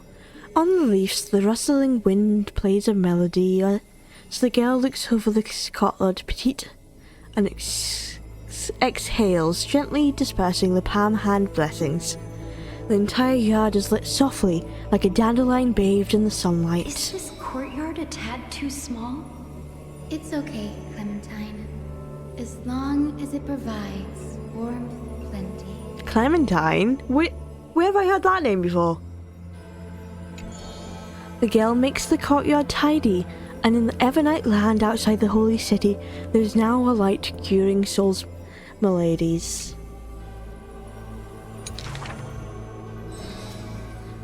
The girl's skills can bring forth miracles, but today she welcomes a patient quite special. She's a healer. Welcome to the Twilight Courtyard. How can I help you? The gravely patient shakes their head. The end times are coming, and we all wander more. He knows about the end times, about the world ending. Oh, you may heal our wounds, but you cannot cure despair. The girl watches the patient leave, and her heart swells in sorrow. Clementine, prepare some things of me. I want this place to be brighter tomorrow. Oh, she is sweet. make the place a brighter place. The red-haired child takes the girl's hand. Long time no see, Hyacinth. Oh! Are you here in Akama for a visit? It's Or do you need Trebios! help from us? The girl recounts her needs. I want some shining things, even if they're considered junk. Multicolored paper bags, crystal clear glass, cotton variously dyed, and jingling wind chimes. These are a bunch of knickknacks, aren't they? The girl brings them back to the courtyard and spares no effort to decorate all around. And when some fireflies wander in, the girl is all smiles. Little ones, thank you for your light. Oh, she truly is making the garden a brighter place. The patient returns here and opens their eyes wide. Multicolored dreams on the rooftop now reside, and the lawns contain the sweet whispers of sunlight. A soft breeze passes with no hint of cold, only serving to wake the playful chimes and ocarinas of delight. Wow, there's light everywhere. What a warm Is this curing your despair, patient? The news is soon spread by the grove, and people with empty hearts visit in droves. The girl prepares candies and tea, and listens to every visitor's complaints. She's become a therapist now. People say there was once a star called the sun in the sky, but now that star is no longer there. People say that Aquila took away the world's light, but they still left behind a heart bright to illuminate this happy dream in the night. Like the blizzards in the month of morning doth calamity fall, bearing warmth and dawn's call. Orderless tides swallow up the grove of reason, and that tiny healing haven is also extinguished, broken and barren. When the girl far from home hears of such grave news, the wind brings to her a moment of confusion, but it also vibrates the tears of briefly sparkle into being, and the girl still smiles bright and happy. Oh, soon the people of Akama see once again the girl collecting more pieces and tokens, wanting to rebuild that pure haven. But she never realized that where she stood, she herself was the holy courtyard that filled the haven. Act concluded. The feathers! Oh, that's so cool! The fallen feathers in the thing.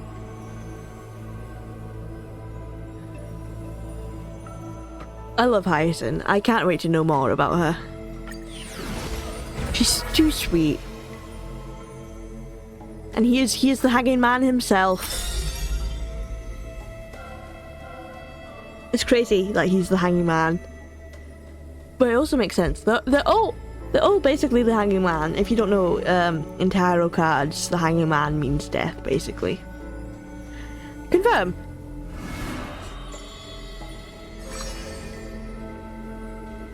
Have I read I read the first one. So the second one. This is a tale buried in history. One day, a student elated in victory dashed around the grove's territory. I saw the spell the professor carved on his body. The youth with white hair was beside himself in joy. It must be a power most secret. A means for one man to stand against 1,000. Is that fine on then? That spell was rare indeed, for it was a secret way to overturn a cart of hay.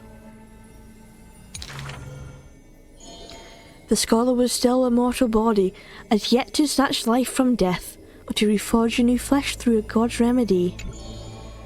Various minute ticks and parody, he studied them all, crafting schemes oh so busy, for everyone knows he wishes not to use the divine power that is his, refusing rightful custody.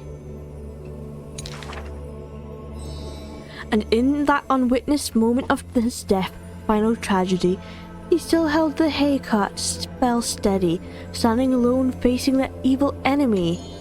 Now that craft is regarded as a magnificent study, not because of what it was, but because of its purpose known to everyone.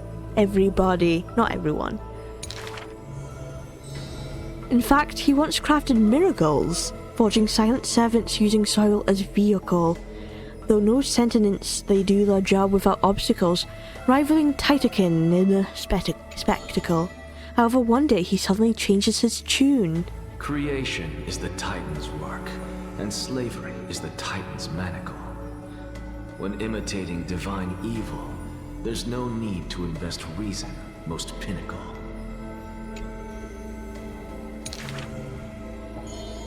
When the servants have all been recycled, he deigns not to explain, fearing to waste his reason or muscle, so he jokingly concludes the questioning with a chuckle. If it's just for odd jobs, students are a better gamble.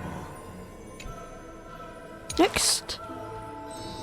The way he addresses himself comes from elsewhere, an imitation of a divine machine with some flair. He happily answers 5 questions for those unaware, knowledge seemingly given with stingy care. For a wise one, 5 answers reveal creation's secrets, the truth hidden and bold. But a fool learns but not, and is left in the cold. Now, inquire.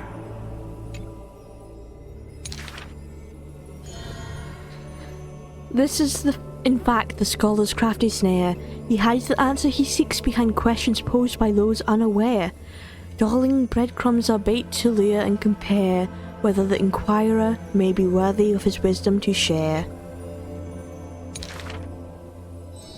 The scholar never looked at laws and measurements, ignoring the flow and shift of time's passage, and uncomprehending students' gossip in eager regiments. He is panicked by the flow of time, for his work is yet done, yet to implement. The stubborn assistant interjects. Oh. Arrogant, and he intends to desecrate Orynyx's accomplishments.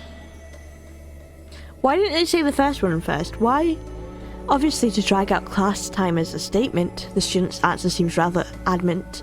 The stubborn assistant interjects in a rare display of testament. The passing sage from another school brings admonishment. Outside the courtyard, the gossip flows into the scholar's ear. He silently gives a grade to every question and argument, but none know the true answer according to his judgment. I'm glad they changed the ending, because whenever you came to the last page, it would suddenly pop up as the end, but now you can click and it will end. Act concluded. It would do that straight away. I'm glad they fixed that problem. Oh, it does have it has the symbol of the Titan up here. That's cool. So, let's do castresses.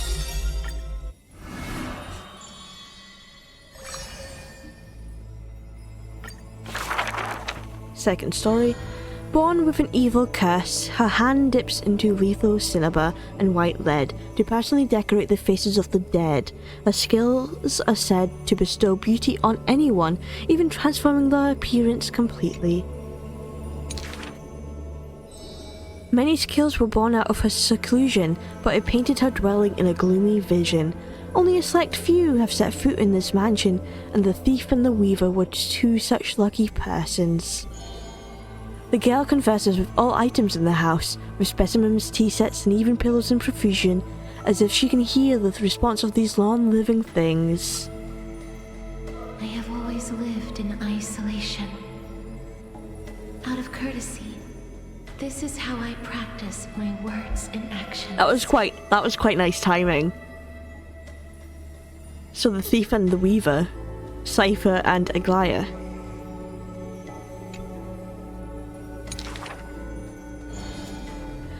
Tis hard to believe her explanation. Her face when talking shows such a gentle disposition that unless she is telling fabrications, she must regard her partners as mere children. People passed these rumors down. Within the area of her encirclement, all things became frozen, escaping time's increments. It is set an exaggeration that is certain. People only found an ancient lion's head in battles ruined armaments. Those words are true. The head itself was nearly dead. Though they won in fierce battle, the warriors were powerless to turn the tide. It was the embrace where death dwelled that gave early release from their pain. Ooh, spooky. This is how death escapes time. She keeps every final embrace hidden in her immortal heart. Oh. Out of her numerous works, butterflies and flowers often stand out stark. Ignite them and you can almost hear the maker's remark. Even in death's silence, her sounds can still be heard. It is a gift greatly treasured by the maiden. Few have the honor to be graced with such work. Only one has the heart to burn such a gift, and the reason she gives is rather far-fetched. I must peer into all fates unknown. The power of time is boundless, but there is one thing it cannot conquer. Death is abominable in humans' eyes. Apart from my identity, there's nothing about me worthy of praise. That is untrue, Cassius. Everything about you is worthy to praise. You're so cool. The beloved Goldweaver hears this in distress and tries to teach her the art of weaving and threads. It's been said that the maiden has works that the holy city possesses, but this is the judgment the Goldweaver expresses. Well, none can know all things, nor be skilled in all crafts. Her works are too early for the living to comprehend. Aw, I would comprehend. Let me take her stuff. I can have it framed in my bedroom. Act concluded. Nice. Servant of Death. Ooh.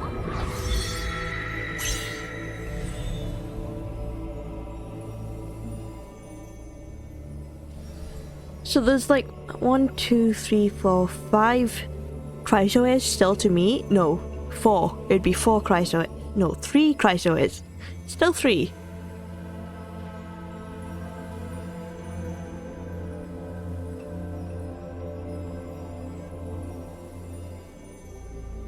Let me see. What's Aglia's is that one? Oh, I know his is the spork, the trident, the M. Oh, okay. So his is like the Ferris wheel. Hyacinth's is the I then. Nice. Everyone's stories are so deep, I can't keep up. Does Mystico understand them? What is a god exactly? That's the question. Omniscient, omnipotent, omniscient. Ah, that's so sad, doesn't it? That means they could never truly look forward to hearing a story, could they? But still, I don't quite get it. So let me ask you in another way. There must be a difference between gods and us, right? Otherwise, why would anyone ever want to become a god?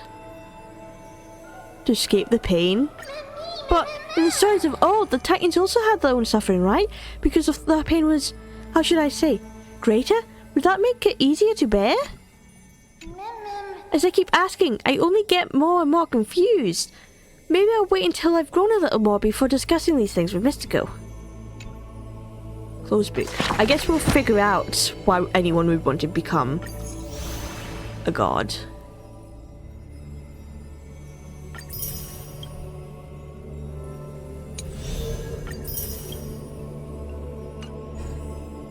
I have one more story to collect. No, I do not. I have so many stories to collect. Okay. Let's go in and let's read more. We're going into Aglia's story now. This should be Aglia's last one then.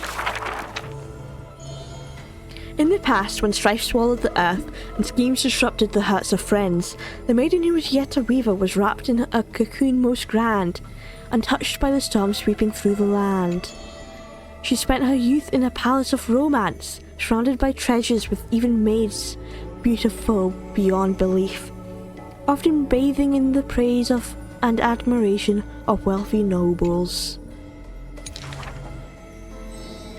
till warfare set the threads aflame, and the devoutly praying priest was slaughtered before the altar. The family adored by all perished before their courtyards, and the blood of her maidservants dyed her golden mantle red. The golden threads covering her eyes snapped, and the concealed truth finally appeared firsthand. Before a strong wind, a weak nobility cannot stand. Oh, damn! Okay, I didn't realize what we were dealing with.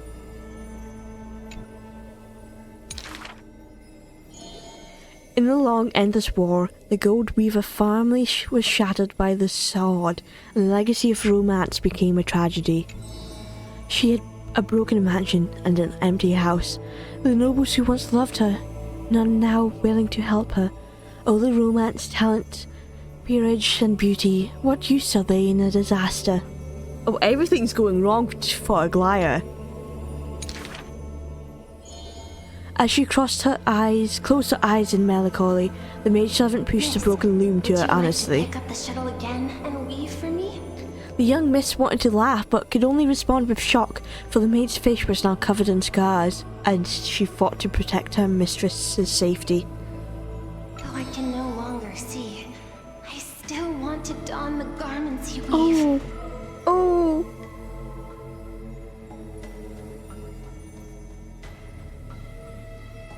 That's so sweet. She still wants to wear the garments. And yet, when she heard this, the desire to weave overcame her fears. Therefore, in the broken shadows of her house, the loom of romance moved once more. Huh? Did she fall in love with this maid? The garments were exchanged for copious gold, buying back her renown of old.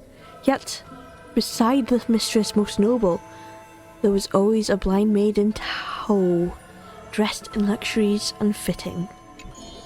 As the weaver attends banquets, the praises of her youth returned. That majestic lady must be Nestia in the flesh. But harsh words also joined. Mistress's beauty is quite reduced by a maidservant. So unsightly. Oh, Aglaia, attack! They're dissing your maidservant.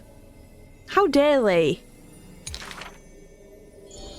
The maidservant apologized in her embarrassment, lowering her head. My mistress, I have brought you shame. Yet her mistress brought her to the middle of the ball, having her garbed in the latest dress as the model. She doesn't care what you look like. Yet, Aglaia may be the demigod of romance and technically beauty. She doesn't care what you look like. That's beauty in itself. Honestly. She now knew that praises and ridicule were both untrue, and that romance cared not for beauty of the face. The golden threads of gods existed only within. I love this! I love the fact that beauty, it truly is the eye of the beholder, or that beauty is from within. I love that. They totally had something going on, these two, the mistress and the maidservant. She's no longer that helpless girl. She already carries the god's authority and walks the hero's route, but she still cannot hold back the calamity of strife. The unsightly maidservant blocked the dagger aimed at the mistress's soul, and blood once again dyed red, something she wove. That was the last time in her life the maid's face she clearly beheld. Wait, what? The maidservant jumped in front of the dagger? Oh my god. No! It's a tragic Yuri! No, oh my god. I'm shipping Aglaia with an NPC and the NPC just ended up dying. What? When sewing the death shroud, she could not control how her fingers shook, often pricked by the needle sharp and acute. Thus the pristine white cloth wept with tears of blood and gloom. Oh no! Aglaia clearly cared for this maidservant. And when the day of the funeral came, she saw the commoners' endless graves, and the nobles dressed in silk frolicking in the groves, and sadness overwhelmed her in droves. I do kind of like how it rhymes. It's like a rhyming thing happening in all of these stories. But honestly, I never thought I would get attached to a nameless NPC who you don't even really see the face of. Is this the destiny unleashed for the act of chasing gods, core flames? She kneels before the divine statues and prays to Nestia of romance, to look at these garments soaked in blood from the flames of war. Why are those that appear so fair in fact ugly in truth? Oh, question. Why do That's faces true. unsightly contain souls cut from noble cloth? Whoa, you don't have to say her face was so unsightly. And why do those with eyes only see night?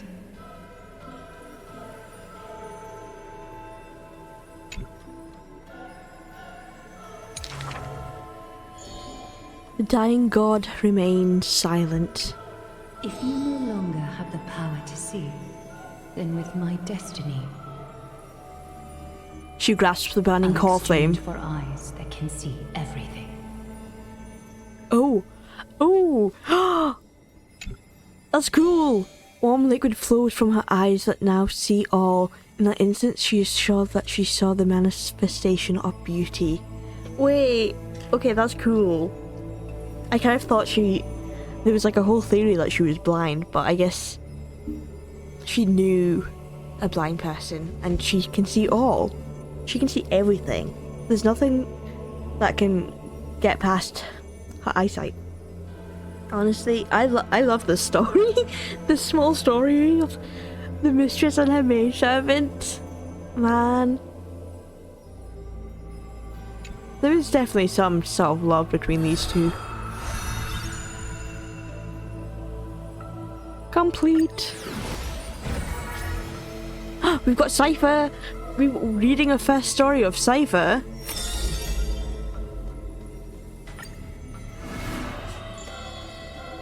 Lion Cat's Travelogue. A thief tells a few stories. The first story is titled The Golden Apple. It doesn't have to go to the fairest. That city is named Paphos, where the golden light of Nestia shines. The golden apple tree sits in the city's middle. Only the fairest can pluck its apple. But Cypher clearly takes this as a challenge. The beauty pageant begins on time as the fair ones stretch their supple arms, trying to pluck the fruits above their heads. Yet every time the apple comes within reach, a breeze blows the fruit away without a trace. The audience in displeasure disbands, with only one girl left standing there, her features bland. Yet to her surprise she finds her arms full of golden fruits, a harvest grand. The second story is titled Trying to Argue? Don't trick yourself, please. The city is named Adelia, where Circe's roots bury deep and wide. The sophist scholar holds a tortoise aloft, but his theories? Common sense bereft. Even the best athlete could never catch up to this turtle. None can overturn him in arguments, and he obtains the champion's crown in merriment. Yet, as he is about to leave, a wind blows the tortoise in front of him, and behold, his paradox becomes truth. To catch up to the turtle, an entire day and night he spends. The third story I will tell is titled A Competition in Trickery. Who do you think is the Grandmaster? The city is named Daulis, where even Zagreus was once tricked. The king promises to reward the perfect lie, wishing to recreate the deceit of the Titan his grand feat. I think the world is a gourd. In truth, we are all already dead. The liars take their turns in the challenge, but no one pleases the king. With a gust of wind, the girl emerges before the king's face, and when she leaves, she already has the king's promised gold in her pouch. The others are curious as to what lies she raised. Zagreus can only tell lies. And I am Zagreus.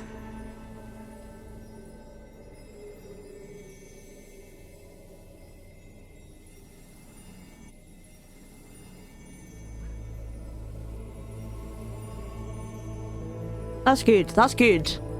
So, is she Zagreus? Well, if she's Zagreus, then this is a lie, so she's not Zagreus. The fourth story is called You Like Money. Good.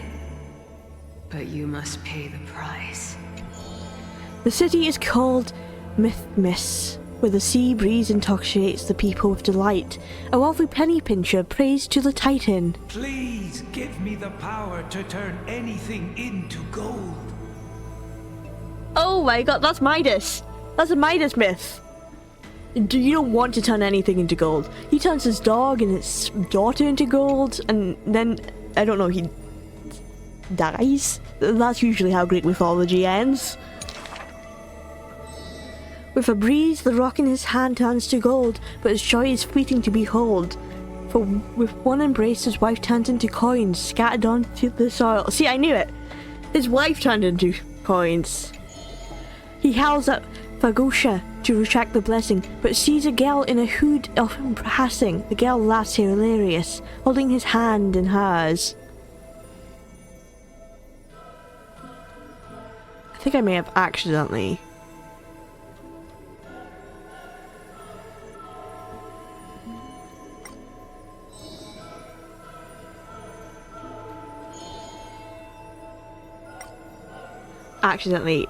Clicked so it won't read this.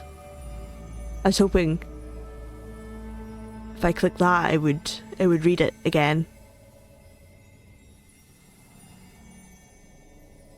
Go back and check your vault. Some gold may be missing, but your beloved is right there waiting. Cyphra, you took another long journey. And we want to hear your fun stories! Is that her true name? Cyphra? I like calling her Cypher. Why did she pick the name Cypher? The girl with the hood dangles her feet in the bath as 2 coins dance and fly between her fingers. Basically, I visited 4 places, tricked them to my heart's content, and came back fully rewarded. She is such a trickster. The girl pauses her words and looks out the window as the light above the Titan's shoulder casts her right cheek aglow. The dawn will never cease, and the thief star wanders in foreign lands. How would you know that I am not lying right now? Oh, she's tricky. I love her. Oh, I do kind of like Cyphra.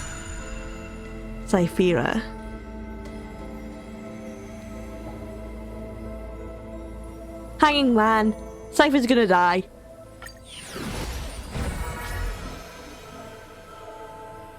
Okay, Castrus again. We've got another Castrus story coming up. With her hat unwithered. Oh no.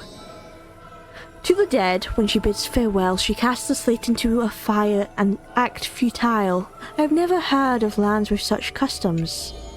At this time, something drizzles down the slate full of colours, seemingly tears for the reaper of chills.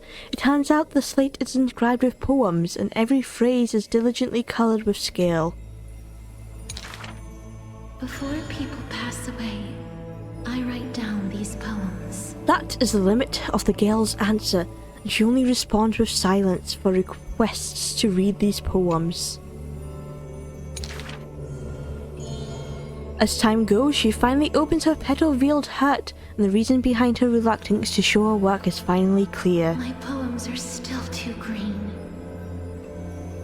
Not worthy to be art. It stems from the girl's shame and discomfort. It seems that the girl once also loved to imagine with effort, and many wild tales were written on her part. A misunderstanding was what made her cease this art. It was a pair of arch-enemies who gained fame in the war. One of them burst into laughter after reading the girl's poetic words. I clearly wish to kill and tear each other apart. But in your eyes, you think we are close, unable to part. Oh! Oh! Is Cass just writing fan fiction about Mighty and Firon? Honestly, you go, Castrus. That's so cool of you. Yeah, they don't want to kill each other. I would read Castrus's fanfic. She did not write poetry as a pastime. It is said that she left great works under hundreds of names. In different times, she even criticized her previous beliefs, making her identity even harder to assume. I still found her weakness after many twists and turns. No matter how fickle her thoughts, she never lost faith in those words regarding the value of fragile mortal lives. She is heartbreaking and enchanting. She is the fingertips of death and the ghost of love and poetry. This is beautiful. This artwork. Anything about Castrus is beautiful, honestly.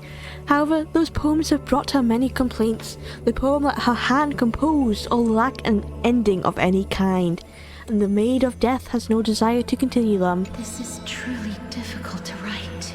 The girl excuses herself. My duty is to lead the living to the end. I cannot think of a fitting end for a poem to the dead. Oh. Such is the epitome of lies. One who's grown used to death remains inexperienced with farewells. Therefore, I extend her an invitation. In the story belonging to herself, she can leave an ending reserved only for her. What she brings is not only death. She thus replied when we first met, and when we meet again for the last time, she again deliberates over this closing statement. Apart from death, there is something else that is worth remembering. Oh, she's in front of the scales! She's in front of the law scales! This is the journey she walked. That is worth remembering. Remembering your life is always worth it. Act concluded. Complete. We have Mighty again? Well, not Mighty. This must be Mighty's last one then. Look at that.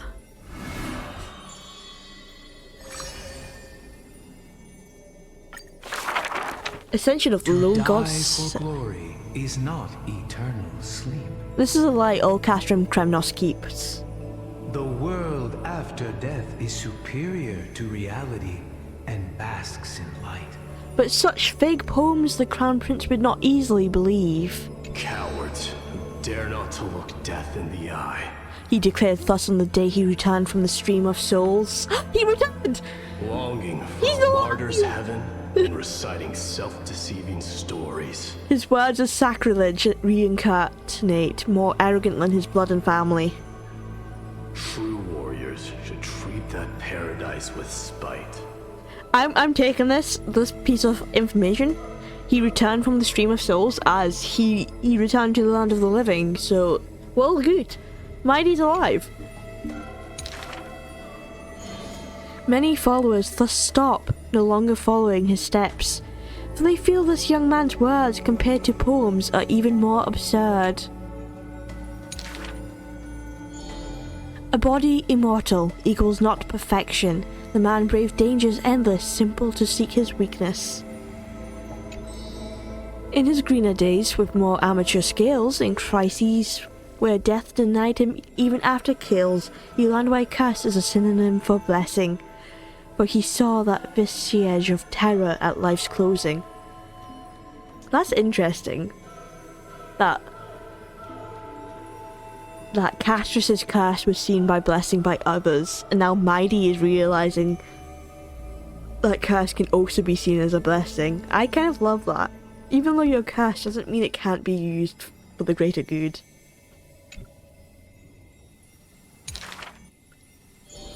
The man seems unmoved when this past is mentioned, having braved death 9 times.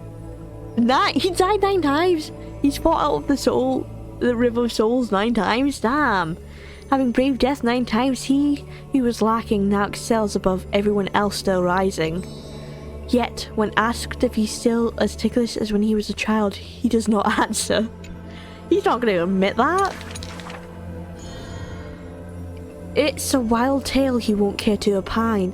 It's said that Castrum Kremnos has secret divine, through which the king's power has passed a one-man army by strength in the bloodline. Therefore, a traitor who does not inherit the throne is a king most infirm. As the protagonist hears these words, he refutes not but openly responds. These are not rumors unfound. But will they matter if my deeds eclipse those of all other kings, achieving glory beyond? Asking the real questions here, honestly. Never turning back in war, he seizes all our glory. That rumour in the war camp of fury often casts a shadow on the man's heart, indestructible and fiery.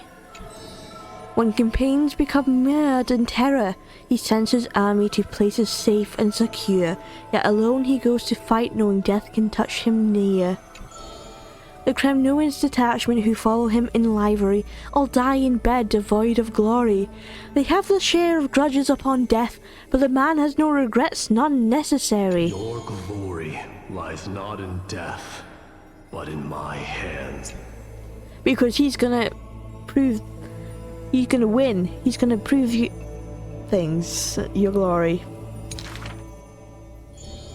The dust settles and strife calms, a deathly quiet covers his father's realm, and the man alone returns home. A question seems to sound from shadows of the past around. Did you already walk that flame-chasing road, O King? Oh? Atop the throne the man mutters alone.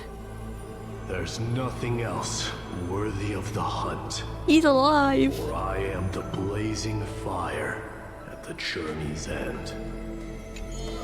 As it has been foretold, he killed the king to become a king, and killed the god to become a god. His eternal destiny is to be crowned in blood. He killed a god? Oh yeah, he killed that, Nicodor, of course. His eternal destiny is to be crowned in blood. I just love that saying, crowned in blood. You can't be crowned in blood. Well, yeah, crowned because he killed a lot of people. And the hanging man again.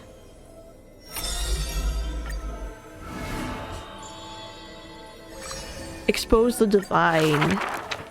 Do not make him your enemy, even though he may seem frail and weak. When a valiant warrior from afar assaulted the grove, he shattered the strength with only his eyes and pointing stick. He sent them running, pride cut to the quick. He may seem cold and unkind, but he sees through human emotions with just a peek. A student was troubled by love's trials and aches. With one sentence he guided them away from heartbreak, letting destiny's strand weave a path to love and happiness's shape. All is science, and human wisdom knows no bounds. Both martial prowess and emotions are knowledge that can be found. He firmly believes that all things can be deciphered, bared to those who peek. Those that cannot be solved are mysteries infinite, but only questions waiting to be answered, not obstacles bleak. For those who protect themselves, the world cannot see their intentions. In sorrowful parting hours, the scholar refuses trifle matters. Isolated in a corner of his library, he fiddles with instruments of crafters. Colleagues suspect him of creating new blasphemies, while students believe him to be making new miracles of mastery. The curious ones gaze through the windows, behold, seeing a small wooden bird on the table, wobbling in comfort, swaying in the scholar's hand an endearing cohort. I ask him, seeking his motive for this effort, but the scholar, usually so quick to retort, refuses to answer, seemingly coming up short.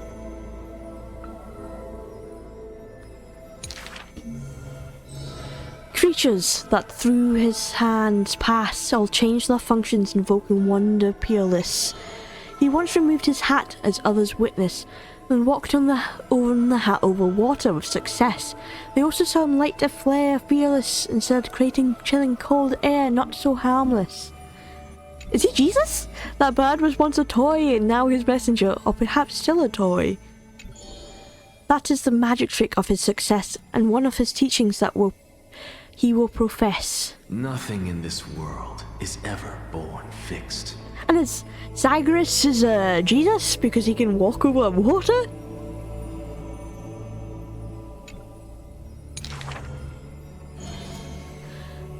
The far seeing must be far in thought. His teachings are like prophetic delight, yet he opposes prophecies with all his might.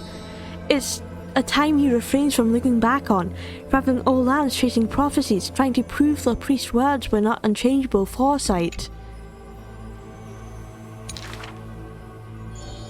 Countless times he exhausted his crafty sleights, wanting to rescue the doomed and resurrect wights. Wanting to shame the prophesied heroes of magic and might, wanting to sway promised villains to a course more upright. Perhaps fate could not guess his goals, but it could trample over his plans overnight. At the end, all he challenges flicker out, but he persists still in endless plight.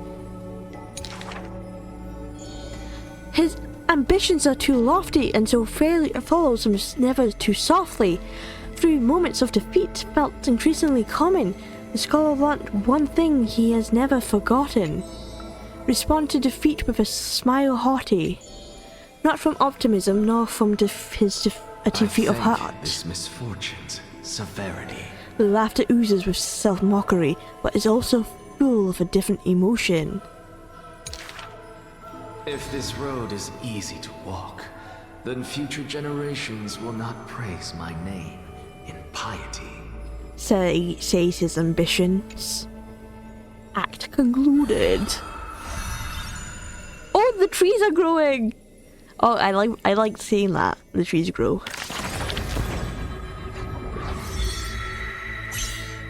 There you go. Got a few of them going. Got a lot of them at Act 4. We have a few of them at Act 1. So yeah, we have 4 more chrysoids to meet, or 3, technically. I'm interested to see what happens there.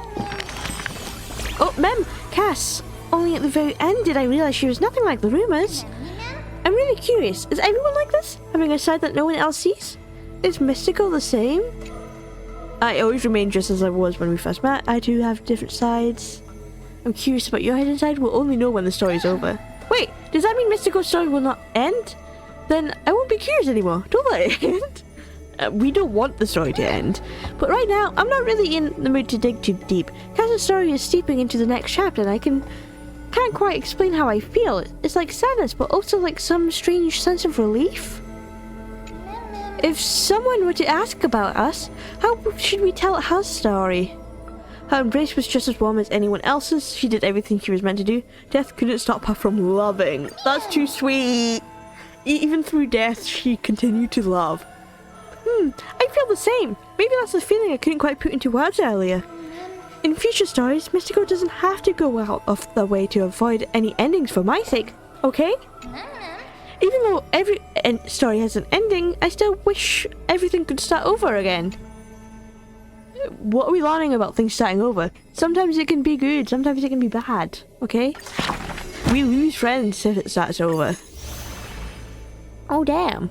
Okay, we got that. We got this one. This will be updated, of course, in the next Trailblaze mission.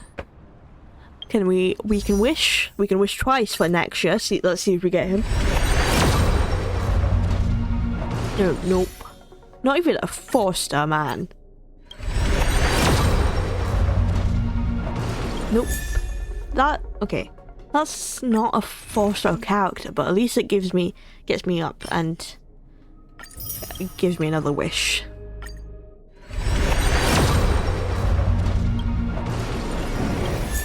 Mose came back! Okay, we have another wish. Probably on like P30 something. There's no way I'm getting him. Okay. We do not get him today. Right. The stream, I've been streaming for a while, it is getting late. We have 3 events to do. Let me see. They all end in 9 days. So next time I do stream Star Rail, we will be doing one of those events. All of them, maybe, depending on how long they last. I am excited to see us get the next Core Flames. And I really like this Trailblaze mission, honestly. It was so dark and like but it was also meaningful, you know?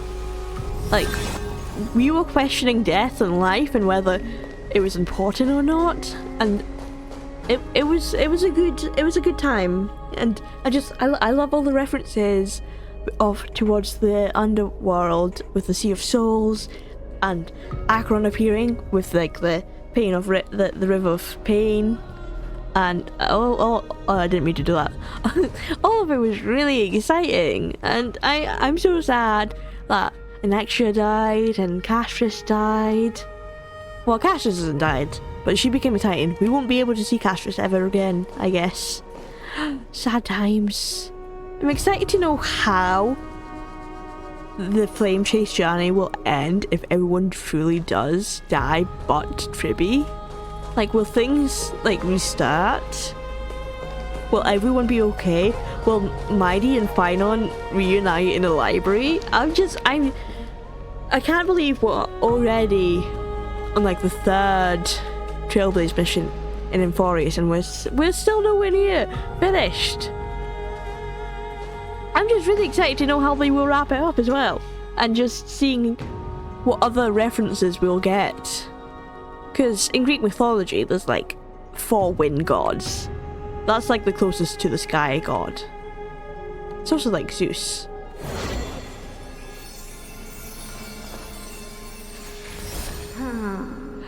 But at least March is alive. We're slowly learning about March, and whether she's going to be alive or not. So I hope we get to see March up and about next update. But this will bring me to the end of today's stream for today. Thank you so much for joining me, and I shall see you all next time. Bye bye.